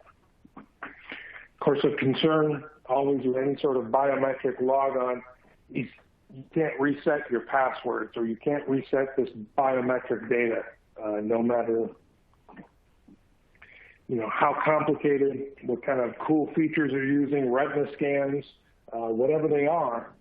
That sort of information that the user has can't be reset. So if it's compromised, that can be a problem to using that biometric authentication. Moving up to another rung here. There's my advanced button. Device compliance. So we want to make sure that the devices, obviously, we can verify that users logging on, as we talked about, with devices that we want to. We know that this person is authenticating with this device, but we also have abilities. There are tools that allow us to ensure that device that they're logging on is and remains compliant with our policies. So maybe that device needs to be patched to a certain level. Maybe we only accept users to authenticate with specific operating systems. I don't want anybody logging into my data using Windows XP. It's a 20-plus-year-old operating system. People shouldn't be using it, but people are using it. It's still out there in enterprises. I'm working with a customer right now. I just identified a bunch of Windows XP devices in their domain that they had no idea about. Highly unsecure devices shouldn't be used at all. So this is really where device compliance can come in and help us out. Ensure that if users are going to log into our systems, they are up-to-date patched, they have antivirus, maybe drive encryption. Drive encryption can be, a huge important part of a device compliance scenario. So that if the user does authenticate into our data, they do need to download some data and keep it on their machine for whatever reasons, but then they lose that device. We know that the device drive on there is encrypted, and when they leave it sitting, on the airplane seat next to them, that data isn't going to be lost, or it's not going to turn up in another, leak. Device compliance can also check for dangerous applications, which I think is super important in bring your own device scenarios. Ensure that users aren't installing known bad applications that can end up leaking data or being used to compromise our environments. Device compliance allows us to keep checking for that and ensure that that's all secure. Session risk is another rung, another addition that we can make to this authentication flow. So using a lot of the information that we've already talked about together during that authentication flow, we can ensure that the specific session, user's authentication session, is under a risk level that our organization finds acceptable. And this can be based on a number of the signals that we've already talked about. So we know that this user has a good password. We know that this user is using multi-factor authentication. We know that this user has a device that's authenticated. We know that that device is compliant. We can add all these signals together, weight them, and then end up with a session risk, and then make decisions on how that authentication flow is going to work based on that session risk. So maybe if the session has a risk that's over a certain point, we want to make those users reset their password, and we want to make them call into the help desk, talk to somebody. Or if that session is too risky, we don't want to allow it at all. Make sure that the user understands that because your device is not compliant, because you're logging on from an unsecure location, because your password isn't good enough. Your session is going to be too risky, so we're not going to allow it in this situation. Really, the session risk signals can be super important to making sure that we have good, secure environments, that we're keeping all our data secure, and everything is safe, and we have good security practices there. Kind of the last one that I wanted to talk about, kind of the last rung on here, and there's a lot of development. I'm hearing things about user behavior authentication. So there are a lot of different signals that we can use that users, the way that users behave can ensure that the proper person is actually using the account that we provisioned. Maybe not necessarily just your signature, but how you write your signature signing in on a screen. That sort of gesture thing. There are a lot of user behavior signals that I'm seeing work into authentication flows that can help organizations secure these sessions. And this is some really good technology that I think is going to get us to a point beyond usernames and passwords where we can really secure these authentication sessions and make sure that everybody has a good experience getting into the data that we want them to, but we still keep our data secure. So that's kind of the speech that I like to give to organizations when I'm talking about how to keep secure, how to make sure that their authentication sessions are well secured. So let's start using more of these tools and keep our authentication great. We do have some questions here. Scott, do we have questions that we want to address? Sure do, Nathan. Let's go straight into one from Andy, who is really interested in the conversation about MFA. And he made an observation that I'd like to get your thoughts on. But you talked about how difficult it can be to get people to adopt MFA because it breaks applications. And Andy notes that after being hacked, we've turned it on, and every app I use now requires that additional step because he doesn't want to deal with another hack and all the changes to everything that happens as a result of a hack. So I just thought that was an interesting perspective. A lot of the applications can break when you use MFA, but if you don't use MFA and your organization gets hacked, everything's broken. Or you have all kinds of problems. Right. I completely agree, and this is a fight that I end up fighting with customers, or I don't want to say fighting, but there's arguments that I end up making with customers quite a lot. But we know that MFA is not very widely used. I mean, again, looking at those accounts in the Microsoft Cloud, 11% of the accounts in the Microsoft Cloud have ever had an MFA claim against them. I know everybody says our organization is secure and we're using it, but that number is shockingly low.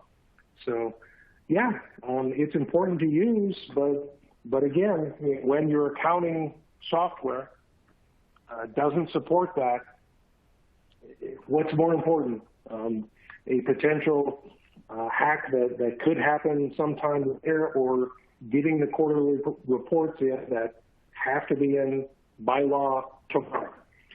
Organizations are gonna make that immediate choice. So we have to keep making sure that everybody understands the risk. Have to keep talking about it to make sure it's clear to our management, and then we have to keep pushing on these things. Maybe it's not something that's going to happen immediately. Maybe it's not going to happen immediately for all users, but we have to make as much progress as we can on this. I find incredibly important. Yeah. Yeah, no, great points.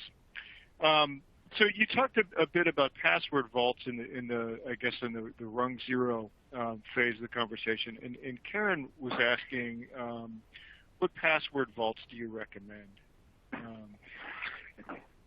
Yeah, and I've got a follow on to that, but go ahead with that, and then I've got kind of a follow up to that.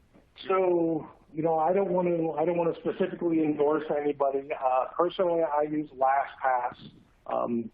But I think what's important in choosing a password vault or looking at the features of it is something that your data is kept in the cloud, in a web browser, that you can access from different devices, different scenarios, different passwords, but you want your data to be encrypted before it leaves your device. So do your research on password vaults. There are a number of them: LastPass, 1Password. There are a lot of good password vaults out there.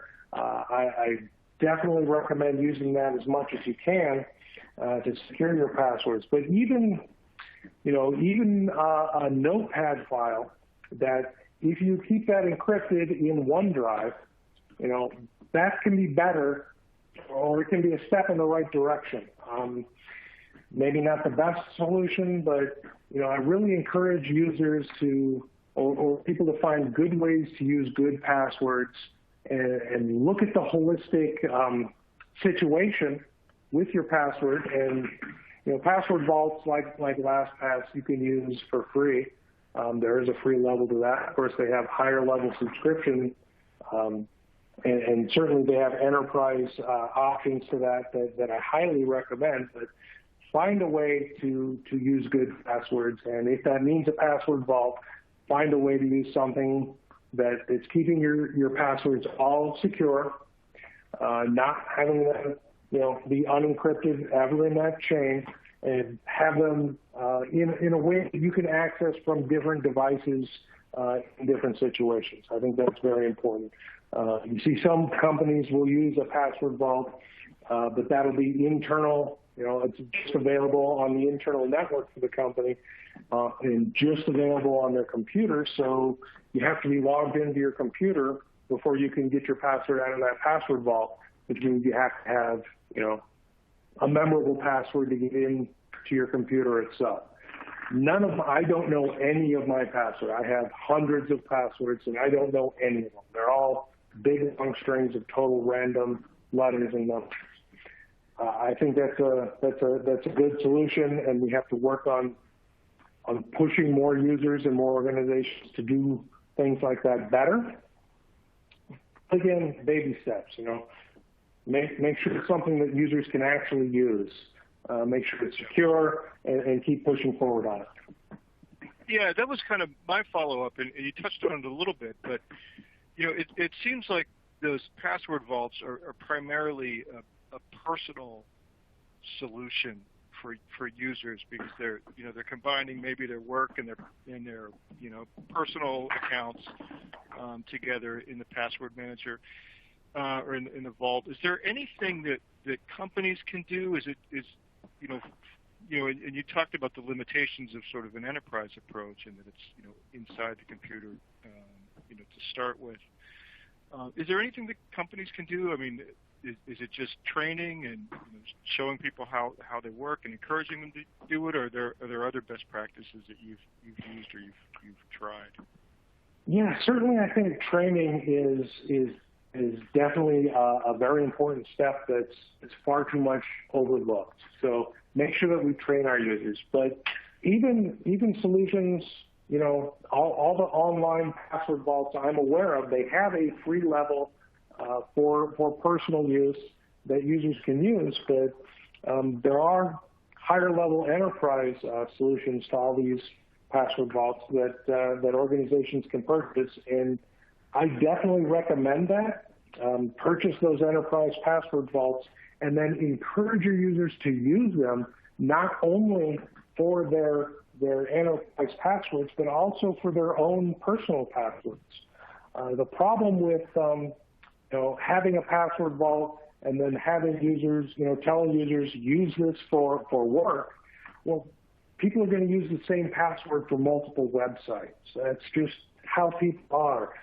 People want to get into Facebook or Twitter or whatever that solution is, and if they have a password, even if it's a really great password stored in a password vault that they have access to, they're going to use that same password in other situations. And then when there's a leak from something that isn't even your responsibility, it's not even your organization system, it could be Facebook or Twitter or whatever, that password gets leaked from there.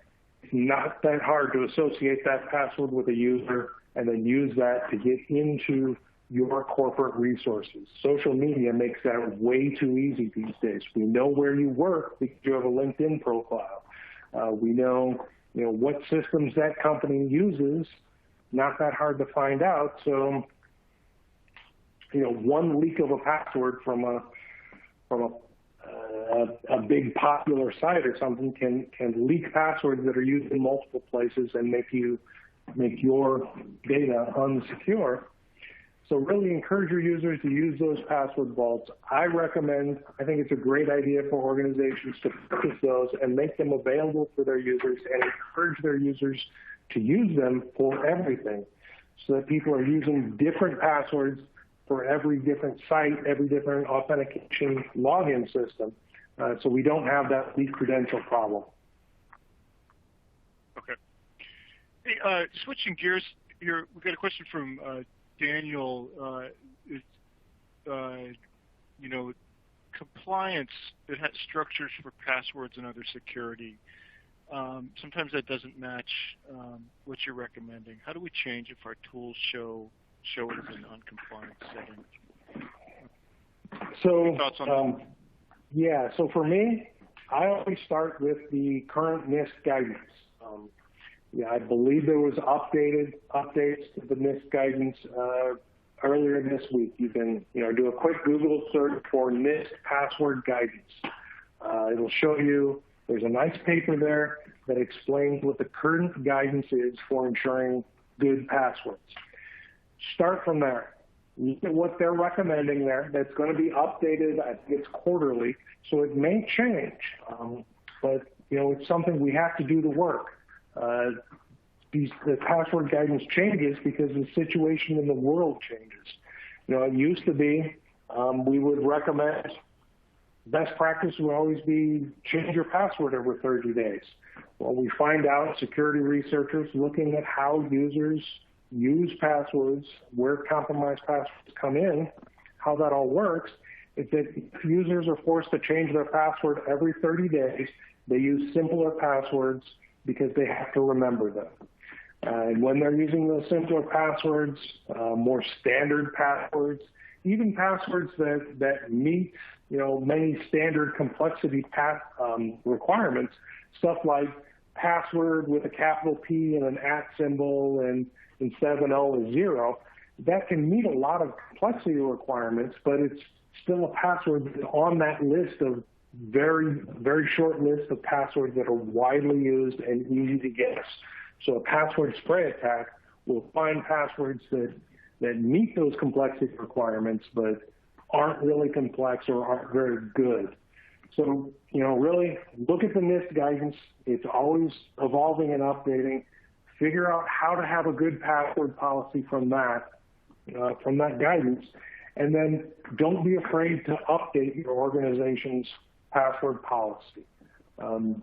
It's work. It's going to require user training. It's going to trigger some help desk cases when you update that password policy to meet new guidance.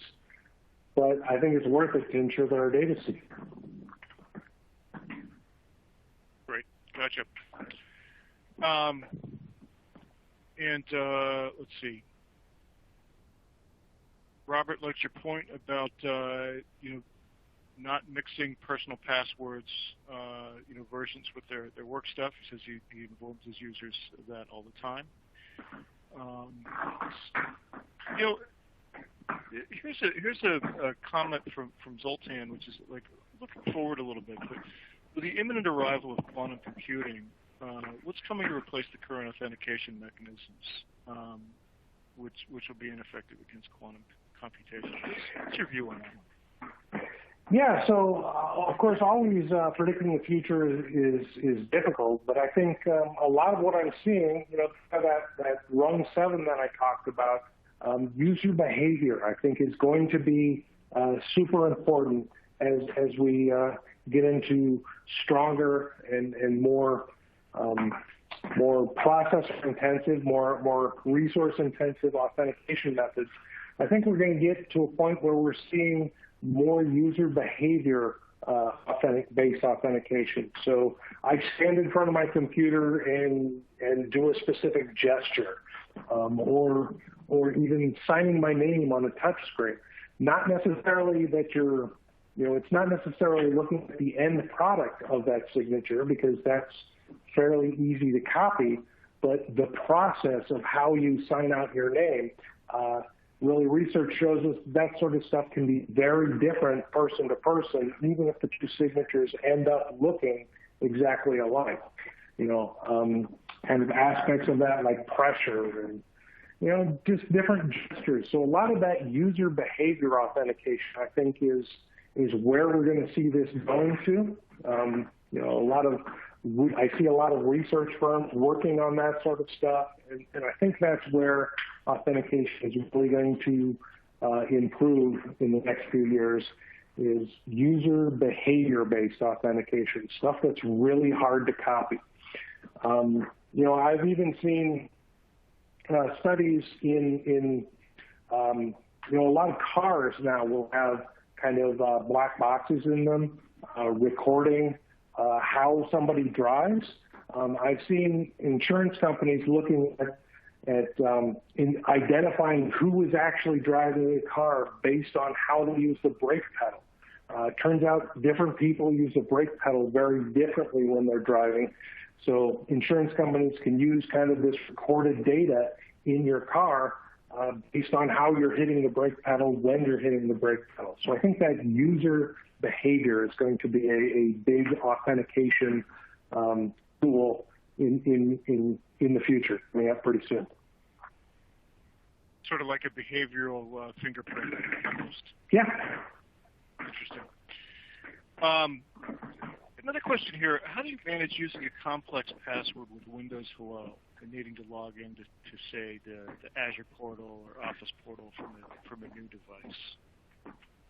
I think it's pretty straightforward and fairly reasonable. I have an Office 365 account, and that I log into, my personal tenant with all the time. That password for that account is, I don't know how big. It's huge, and it's random, and it's complex. Just as a guess, it's probably in the 15 to 25 character range. It's completely random, and it's complete gibberish. I just don't type it in ever. It is very rare that I have to type that in. I walk in front of my computer, and because I've set up Windows Hello, you do have to type it in once during that setup process. But I walk in front of my computer and it sees me, so I don't have to remember.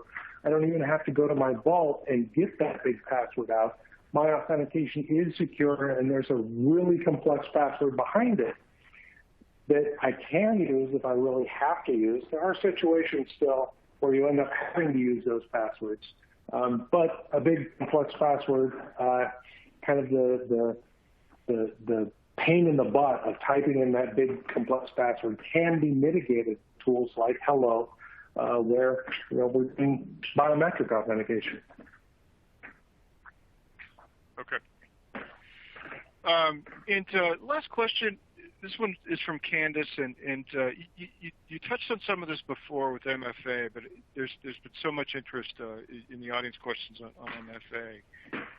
Candace is asking, how do you suggest getting C-suite buy-in to MFA when they don't like the inconvenience of it? And so, I guess it's sort of a parting shot. Any best practices or arguments that you found that are effective? Yeah, what I do when I'm standing in front of customers, and it's always an easy sell. Hey, let's implement. You're not using MFA. Let's implement it. Everybody nods and smiles. And then you get to the implementation part of it, and it only takes, one executive who can't get in because he forgot his authenticator token or whatever. That sort of stuff happens all the time. Or one important application, your accounting software doesn't support it, to really derail those projects. So I always like to lead with good statistics. That 11% of officers of accounts in the Microsoft Cloud have ever had an MFA authentication, or 99.9% of the compromised accounts that Microsoft finds don't have MFA enabled. Really find those facts, keep them updated, and communicate that to management and make them understand how important this is. And then when you make your implementation plan, make sure that everybody understands it's not all going to be roses. Everything's not going to work perfectly. There's going to be bumps along the way.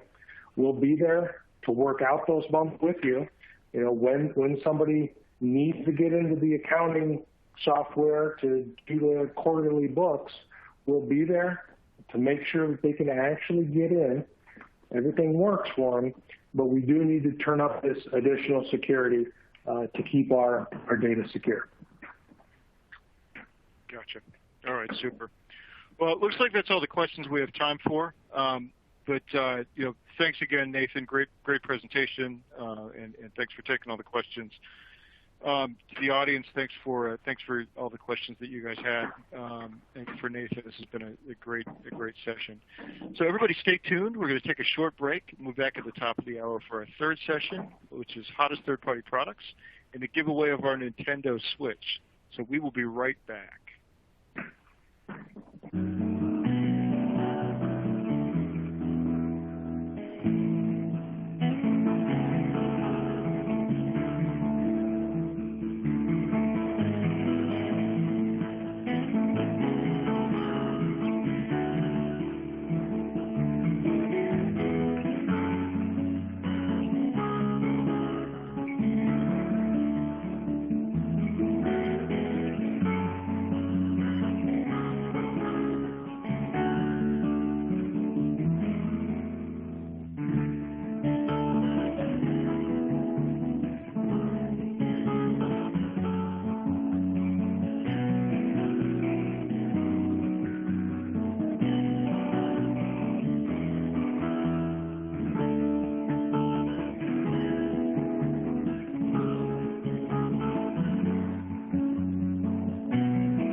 Welcome, everyone. The event is now live.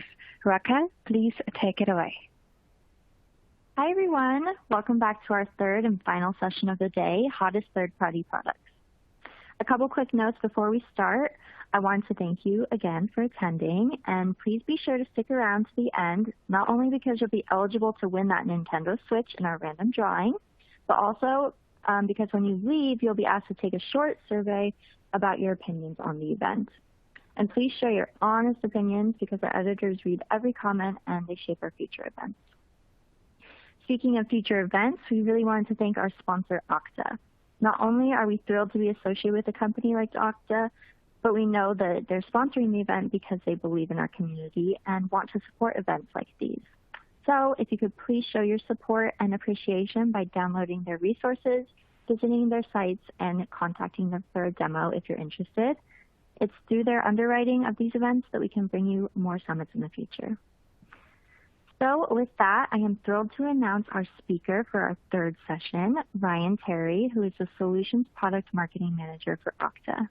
Ryan, the floor is now yours. Please take it away.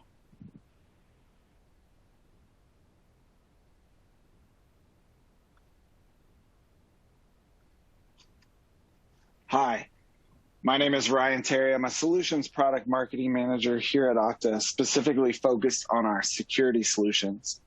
And today I'll be providing a short overview of why you should consider an identity-first approach to your Zero Trust security strategy and what steps you can take immediately to help your organization protect itself against identity-driven threats that are so prevalent today. Plus, I'm going to share a few of our results from our brand new State of Zero Trust report so you can see how your peers are progressing along their Zero Trust security journeys in the coming months. So it's no longer news that companies need to support an increasingly distributed workforce. This was really already the case before the global pandemic, but now 82% of company leaders plan to allow employees to work remotely at least part of the time after the pandemic, and 47% plan to allow them to permanently work from home. And at the same time, identity-based attacks skyrocketed last year. The combination of these two forces has created a challenge for organizations to protect their critical resources. More than 60% of all breaches involve stolen credentials. Phishing is increasingly present in the number of breaches tracked. And recent ransomware attacks have shut down schools and hospitals and affected the availability of fuel and food in the United States. Organizations with gaps in their identity security stacks are significantly more at risk in this climate and need to look to take immediate action to fight against today's identity-based threats. So in light of the current threat landscape, organizations around the world have moved past traditional security approaches and are widely adopting zero trust security strategies that are strongly recommended by industry analysts and in some cases even mandated by the federal government. Okta recently surveyed more than 600 security decision makers at companies around the world, and we've just released the findings in our 2021 State of Zero Trust Security report. 90% of respondents stated that they either have a zero trust initiative in place or will have one in the next 12 to 18 months. That's up from 41% in the 2020 report. And when asked whether the pandemic or today's working environment has changed the prioritization of zero trust for their organizations, more than 3/4 or 78% of companies globally say zero trust has increased in priority and in some cases has become the organization's top priority, as is the case with 36% of the Forbes Global 2000 companies that were surveyed as part of this report. While security is a huge factor for organizations looking to support their evolving workforces, these teams must also work to strike the right balance between security and usability. Easy-to-use authentication options reduce the number of misconfigurations and removes the incentive for users to set up kludgy alternatives. It is important to provide frictionless controls that organizations can adopt faster and consistently prove to be more effective. Most of our survey respondents, as well as our customers here at Okta, are confident they can optimize the user experience while moving to higher assurance factors and context-based access policies. So identity is really at the center of Zero Trust, the concept of never trust, always verify. Identity ensures the right person has the right access in the right context, regardless of their location, their device, or their network. To that end, it's likely no surprise that organizations ranked people and devices as the top core Zero Trust requirement in terms of priority in this year's report. And Gartner listed identity-first security on their list of top 10 security and risk management trends in 2021. An identity-first security strategy provides centralized visibility and control to ensure all accounts are accounted for across your entire ecosystem. There are 3 considerations when you're looking at an identity-first security strategy. First, the modern threat landscape and today's attacks mean all apps are critical. This has been compounded due to our remote work environment and eventually a hybrid work environment of remote and in person. The way we are all working and accessing data, plus the fact that if attackers gain access to your environment through credential-based attacks like phishing and brute force attacks, they can find their way to all of your apps with critical data. This means hardening access to only what we used to consider critical apps is not sufficient any longer. Second, it's also critical to make sure there is protection from threats against all vectors from on-prem to cloud to mobile, and for employees as well as customers, partners, contractors, and suppliers. We want to ensure all are protected because any of these can be a source of vulnerability in your enterprise. Identity can help prevent attackers from getting into the organization in the first place, and a Zero Trust architecture creates a hostile environment for threat actors should they get access in the first place. Third, and finally, identity-first security can help you with your digital transformation because it enhances user experience and productivity. Identity ensures the right person has the right level of access on the right device to the right resource in the right context. You can increase security with context-based access management without adding friction to the user's experience.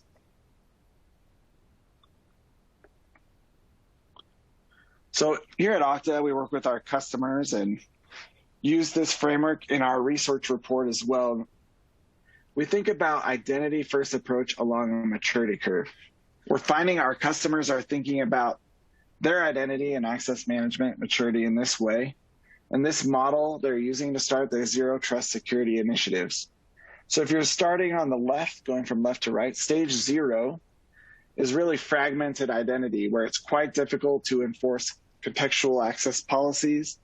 You have an Active Directory that's on-prem, and really there are no integrations kind of anywhere across your IAM solution. There's no cloud integration. Passwords are everywhere. It's quite fragmented. Moving from left to right, stage 1 is really where you start to unify identity and access management and set the groundwork for doing contextual access in a Zero Trust way. This is developing single sign-on across used employees, partners, and the supply chain, modern multi-factor authentication, and unifying policies across apps and servers. Then you start getting into the contextual access stage, or stage 2. This is where you start using context-based access policies, like whether the device is trusted or not. You're using multiple factors across user groups, like hard tokens or push verification, or even SMS. And you're doing automated deprovisioning for people leaving the organization or contractors as they no longer work with your organization, because you don't want them to have access to those resources once they're no longer working with you, and then providing secure access to APIs, which are the modern building blocks of applications. Finally, stage 3 is the adaptive workforce stage. You're no longer just relying on context-based policies, but risk-based access policies as well. doing continuous and adaptive authentication and authorization and frictionless access, often in the form of passwordless authentication, which we're seeing many organizations start to think about over the next 12 to 18 months, as I'll show you here in a few slides. So this is the identity first maturity curve we're seeing organizations use as a framework to start their zero trust security strategies. So our research found organizations around the world plan to make significant strides towards maturing on this identity and access management maturity curve in the coming 12 to 18 months. Impressively, each of the 12 projects will have at least reached 25% adoption by the end of next year. The majority of the Global 2000 are already well on their way, moving steadily from stage 0 to stage 3. The top priorities for organizations globally now and over the next 12 to 18 months are implementing single sign-on SSO and MFA for external users like contractors, suppliers, and business partners, and setting context-based access policies.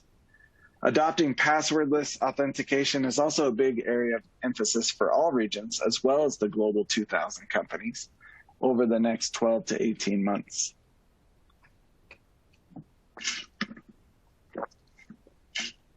In order to assess progress within the unified IAM stage, we asked whether businesses requiring SSO for employees or external users, whether they're implementing MFA, and or are managing privileged access to cloud infrastructure. By adding multiple layers of security to their authentication, organizations focusing on stage 1 of this maturity model are finding effective ways to give the right person access to the right resources with minimal friction.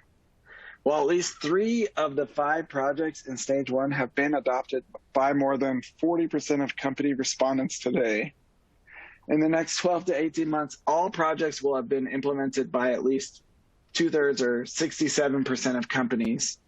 And the Global 2000 companies trend even higher at 70% across all 5 of these projects. The key areas of focus in stage 1 for companies in the next 12 to 18 months are extending single sign-on and MFA for external users. In terms of creating unified access policies by extending SSO and MFA to apps, servers, and more, companies are continuously looking to secure access to various resource types, while adoption varies across the different resource types. 81% of companies around the world have extended SSO and MFA to their SaaS applications. Most are now focusing on other resources, namely internal applications, servers, databases, and APIs. While infrastructure as a service and platforms as a service aren't currently focuses for companies or respondents from this survey, more companies plan to prioritize both of these resource types over the next 12 to 18 months. More than half of all respondents stated they've already implemented multiple factors to better inform authentication decisions across user groups. Impressively, 45% of global companies say they use biometrics, a high assurance factor. That said, the majority of companies still rely on low assurance factors, such as passwords and security questions, that can be stolen through social engineering and other identity-based attacks. According to the National Institute of Standards and Technologies, their guidelines indicate many of the common factors used by organizations today increase the probability of account takeovers.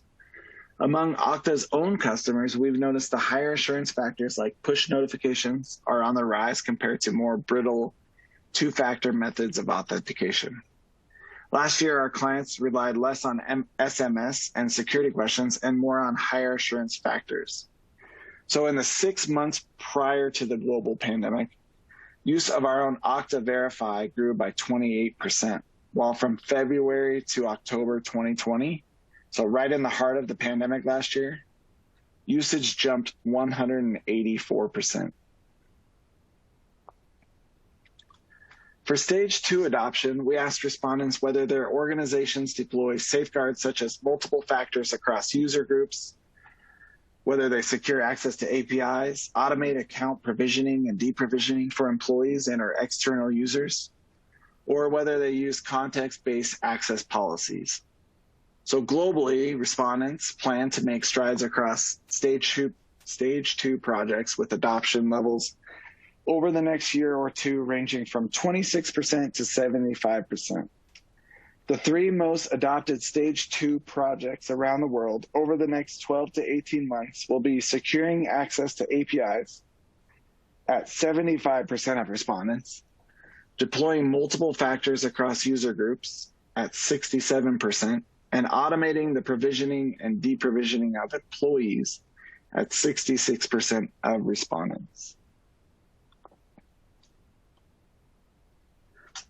Because ensuring that people have the right level of access in the right context is a key tenet of a zero trust strategy, we asked respondents how they are making their MFA policies context aware.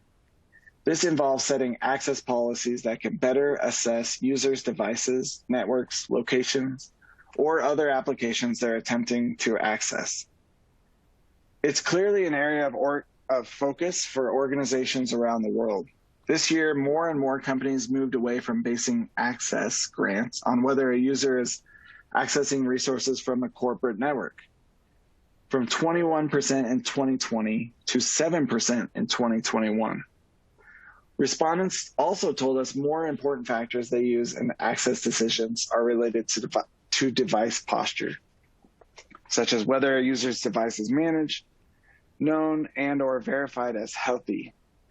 The most critical attribute being whether the user's device is managed. While this was likely the primary context organizations relied on prior to the pandemic, many IT staff likely had to rush to enable the workforce with whatever devices were available at the onset of the lockdown in 2020.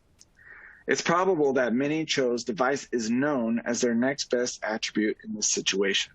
Increasingly, organizations are now looking to whether these known devices are verified and healthy, 2 key contexts for enabling zero trust.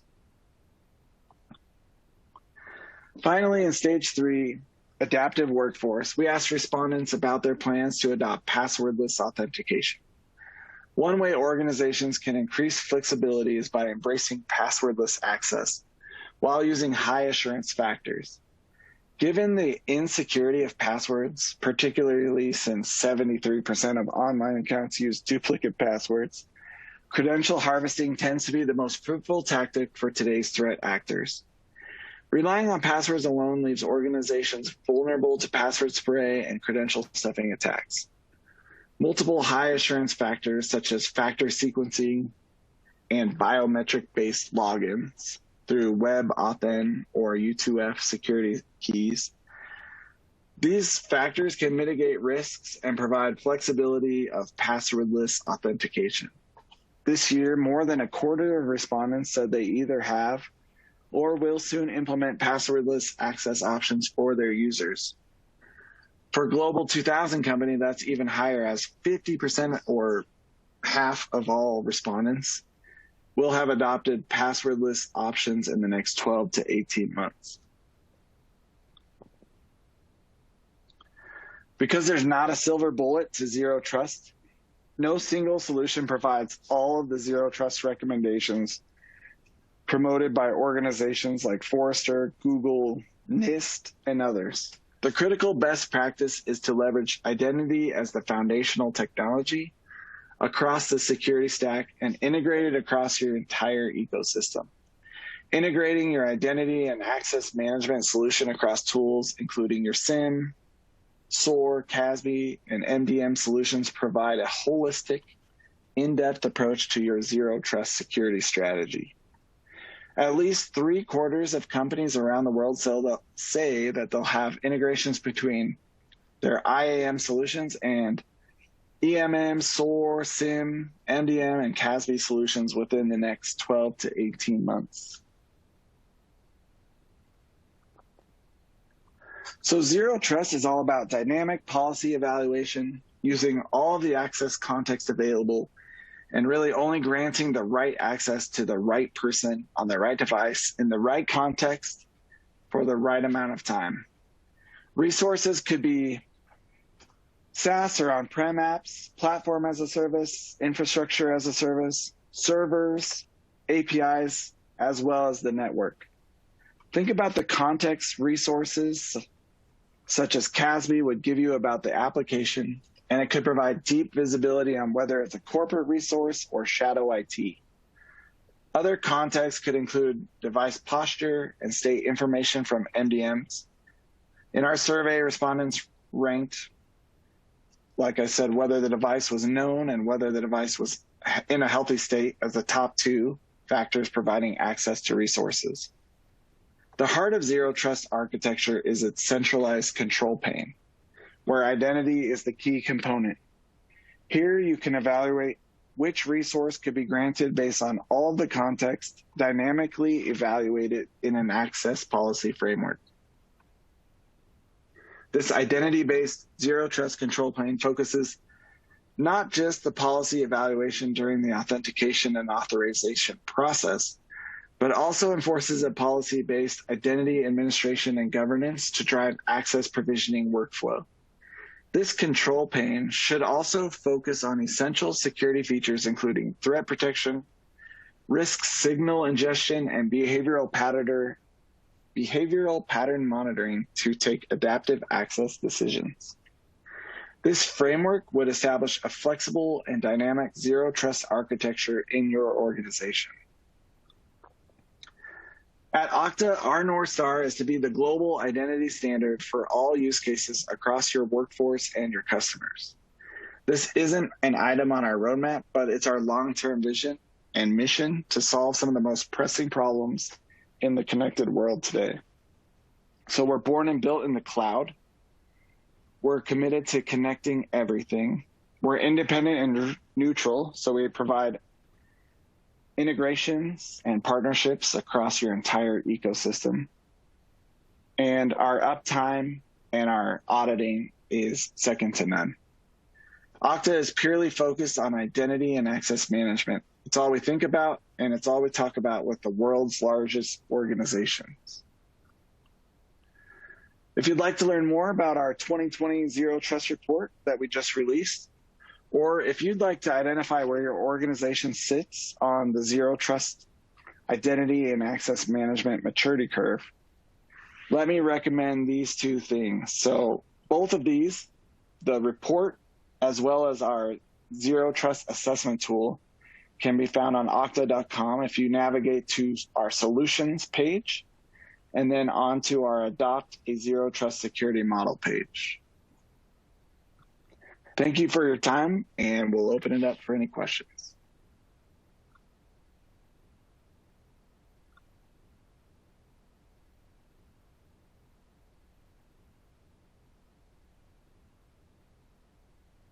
All right, that was a wonderful presentation, Ryan. Thank you so much for that. We now have some time for some audience questions. And while we are doing Q&A, our team will be drawing the name of our winner for the Nintendo Switch, so make sure you stick around.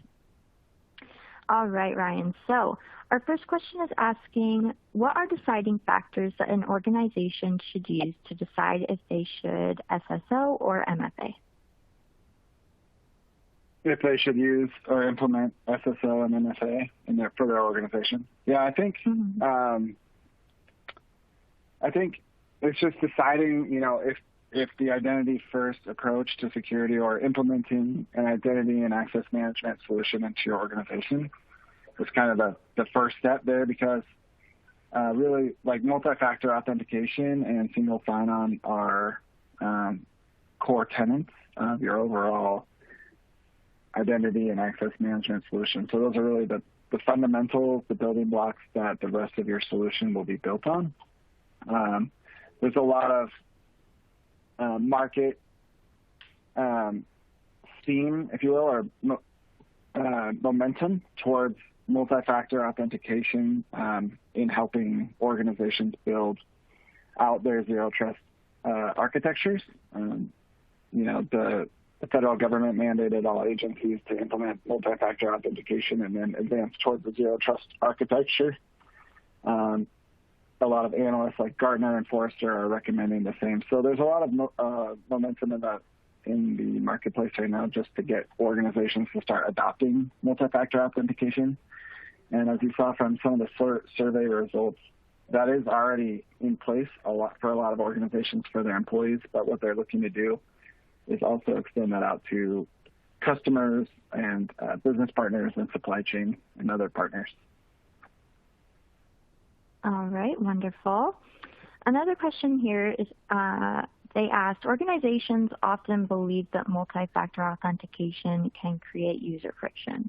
So the question is, what are some of the ways that Okta has addressed or alleviated these problems or the perception of a problem? Sure. Yeah. So, poorly implemented multi-factor authentication, MFA, can cause friction. So, but now a lot of, solutions like Okta have so many other tools that feed into our authentication decisions, which can remove friction. So we get feeds in from other tools across your entire ecosystem. As I mentioned, we have integrations across,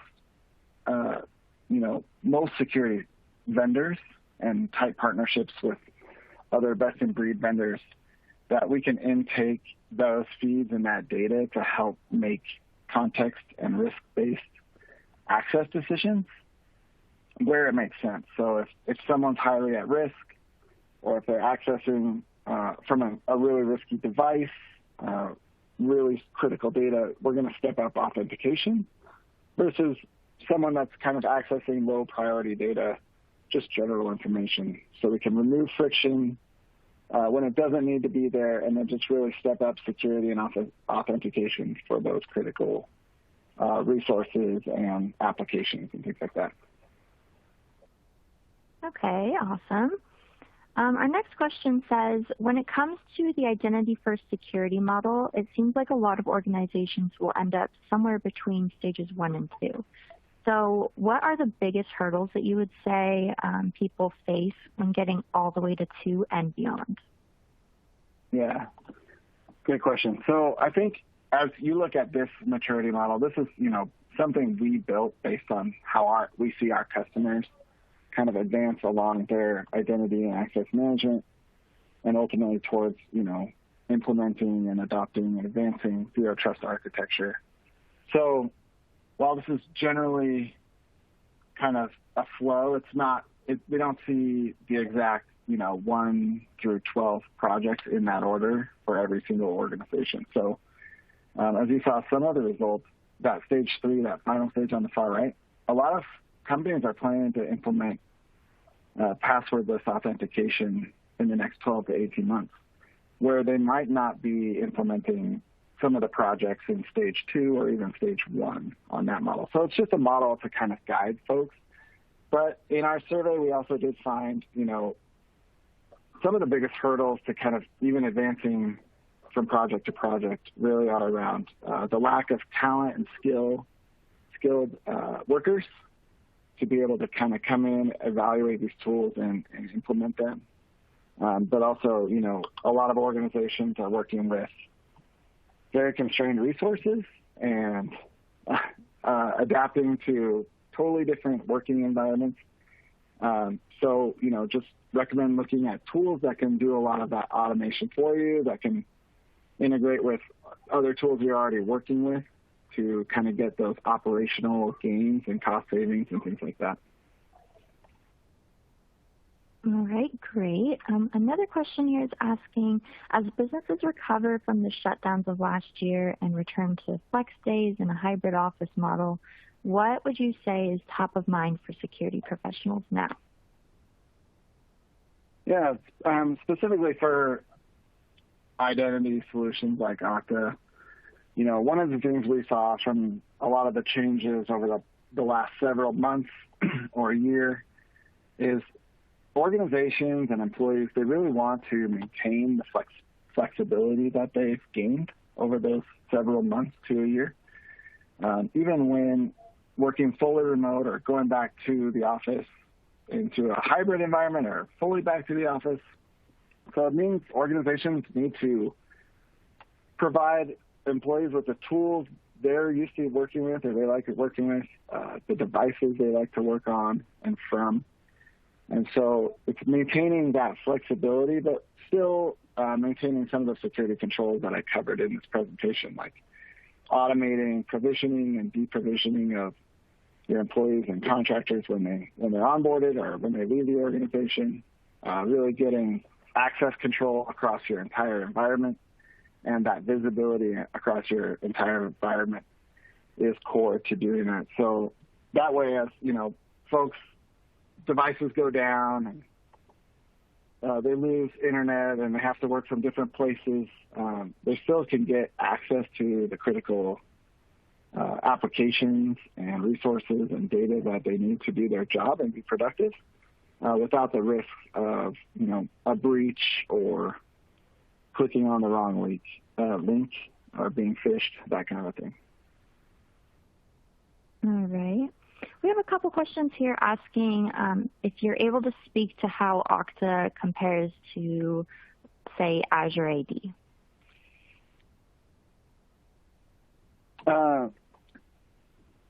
Good question. Yeah, so we will work with your Microsoft apps. I don't have like a competitive breakdown on Microsoft Azure AD specifically, but we work across and have integrations across the entire environment. So regardless if you're working on-prem or in the cloud or both, we can plug into the various tools you're using. I think one or two slides ago on my presentation, I showed a lot of options across, MDM solutions, network, CASB solutions, infrastructure as a service, and so on and so forth, where we are a neutral organization. We're a neutral platform that can plug in across that entire ecosystem, where I know Microsoft tools really play well with other Microsoft tools, but may or may not work across that entire ecosystem as well. All right, wonderful. Well, thank you so much, Ryan. I think that's all the time that we have for questions today. We truly appreciate you being here with us and sharing your expertise with us. But if you do have another question for Ryan that we didn't get to today, please type it in the console now, and we'll make sure that we send it his way. And now, without further ado, it's time to announce the winner of our random drawing. I would like to congratulate Kyle Brasher from Rides Mass Transit District. Kyle, you have won the Nintendo Switch, so congratulations. Our team will be in touch with you on how to claim your prize. So everyone, that is it for our summit today. Thank you so much for joining. You will receive an email with the replay in the next couple of days if you want to rewatch it. We hope you enjoyed this event, and please do take the survey again that pops up at the end of today's event when you exit. Thank you again for joining us, and thank you also to our sponsor, Okta. Have a great rest of your day, everyone.